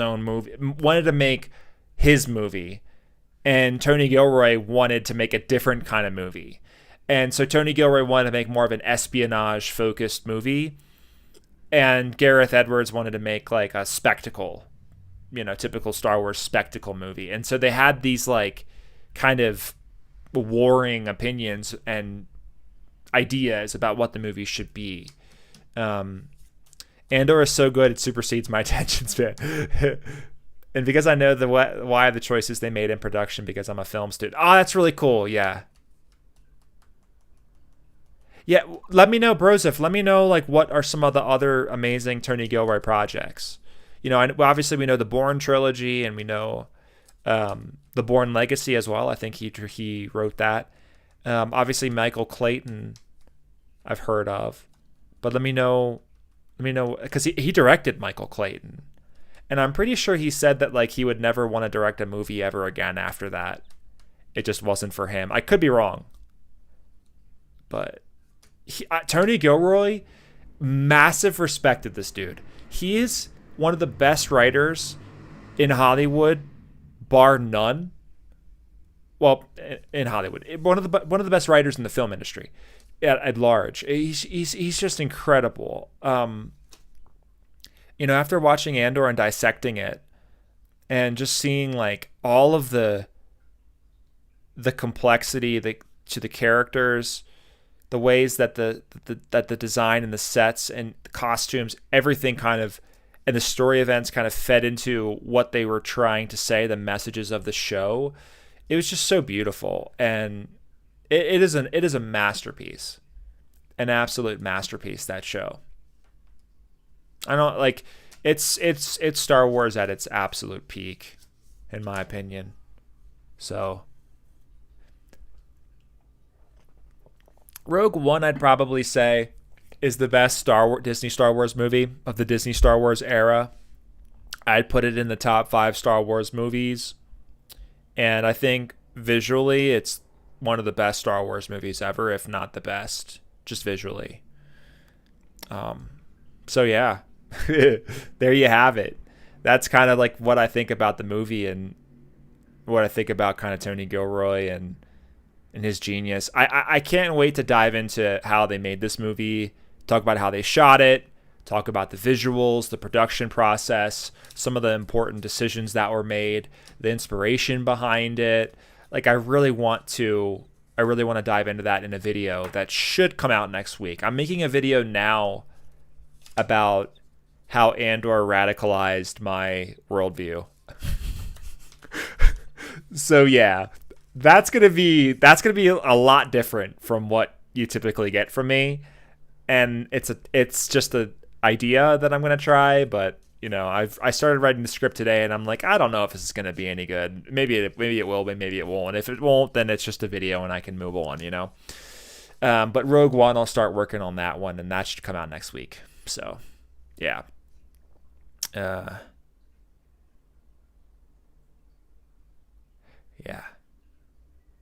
Uh-huh. Yep. Yeah, Andor was originally supposed to be, I think, like 4 or 5 seasons.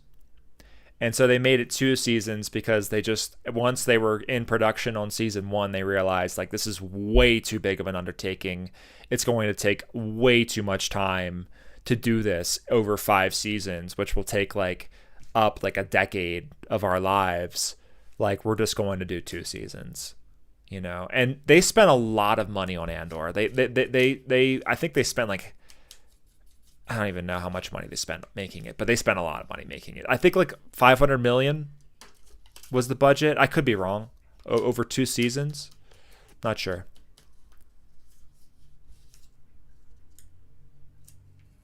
Yeah. 5 seasons, but season 1. Okay. So it was the viewership. It was the viewership that was the problem.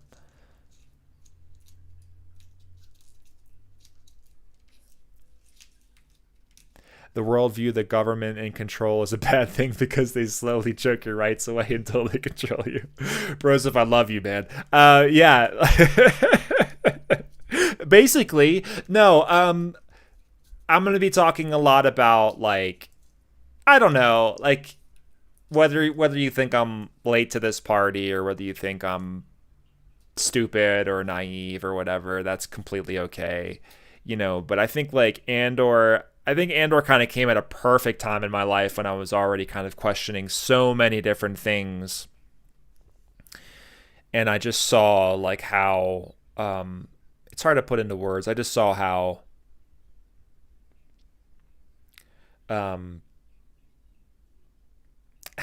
just how on edge everybody is due to propaganda and due to just like fear mongering and blah blah blah.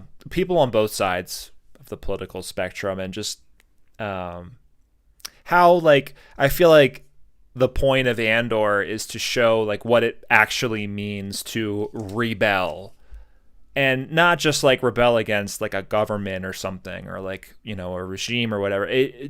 To rebel against like your own ideas, you know, and just how hard that is, how hard it is to rethink everything about how you view the world, and take a look at what you were taught, and to say to yourself like, maybe all of it's bullshit, you know, and maybe I need to build, maybe everything I was taught was bullshit, or a large part of it, and what is real, and how does the world actually work, and just like how tough and difficult that is, you know, like Kino Loy in Narkina 5, you know, when he realizes, I don't want to spoil anything, but when he realizes what he realizes, and he has all, his whole worldview just breaks, you know, and then you know what happens after that, and if you've seen the show. And so that kind of happened to me after like a long time of thinking like, you know, being a proud American and thinking the United States was like, you know, the good guys and stuff. And I don't want to just take the stance that like USA bad, you know, either. But I do want to say like I definitely was naive and trusted a lot of things that I shouldn't have trusted, you know, and never really made a decision for myself about what I want to believe, you know, never studied everything super closely. I don't know if that makes any sense. You'll see in my video. I'm sure I'll probably do it justice, and if it sucks, it sucks. That's okay. Yeah, let me take a look at the chat here, because I just talked for about 15 minutes. My wife just got home, so I'm probably going to get off in a second here. Very funny. Yeah. I'm taking a look at the chat, guys.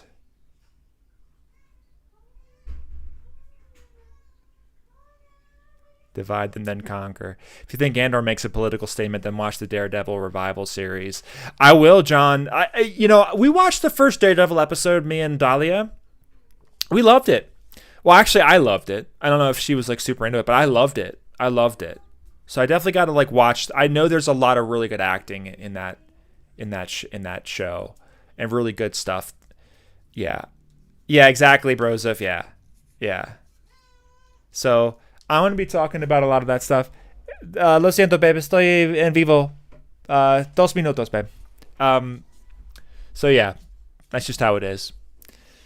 And I hope that's a good video, and I hope I articulate what I want to say well. And I know it's probably something that's like obvious to a lot of people, these realizations that I had, but I want to make the video anyway. And if it sucks, then whatever. I'd love for you to do more of these in the future. A lot of homework after this one. Yeah. Like, look, Clamp, I'm going to be doing these in the future more. I love watching, like, I watch movies anyway, because I have to talk about them. Well, I don't have to talk about them. I like to talk about them. I get to talk about them, but I watch the movies anyway. So, like, it'd be cool to, like, include you guys into that process of, like, me watching the movie. And you guys can tell me stuff that might, you know, impact something that's inside my videos. And then maybe I could, you know, cite you in the video and shout you out or something. Or, like, we could just talk about it. And so this is like a way for us to just hang out and have fun, that I like. And it's super chill. I think you'd love the philosophy of Batman Returns. PragerU encourages you to think for yourself. Okay. Get out of here with PragerU. All right, relax, guys. In the chat, relax. Yeah. I know you got other videos in the pipeline, but I think you'd love the philosophy of Batman Returns. Yeah, I gotta do like it. Just speaking of Batman, like there's going to be, I might have to do a whole video trilogy on, you know, the Dark Knight trilogy with Christopher Nolan. I did a video on the Dark Knight a couple years ago, but I did it more so about like the subliminal messaging of the movie. And I kind of want to talk about the philosophy of that movie and take a cold hard look at the Joker, what they're actually trying to say. And, you know, in anticipation of like the Odyssey coming out in July. I'm pretty sure it comes out in July.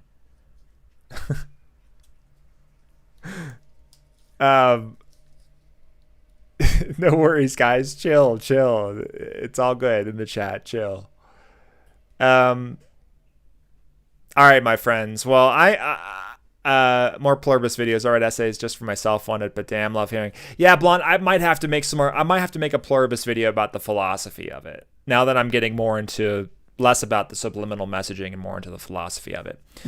Is the best superhero movie series ever, in my opinion. Look, man. Yeah, John. Like, I will not argue with that. I actually really love The Dark Knight Rises. I know a lot of people don't like that too much sometimes. Sometimes they think it's like one of the probably the worst in the trilogy. I actually really like Dark Knight Rises.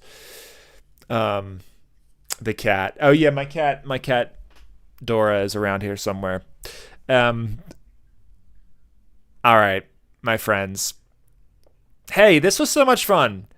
Thank you all so much for watching and hanging out with me for a while.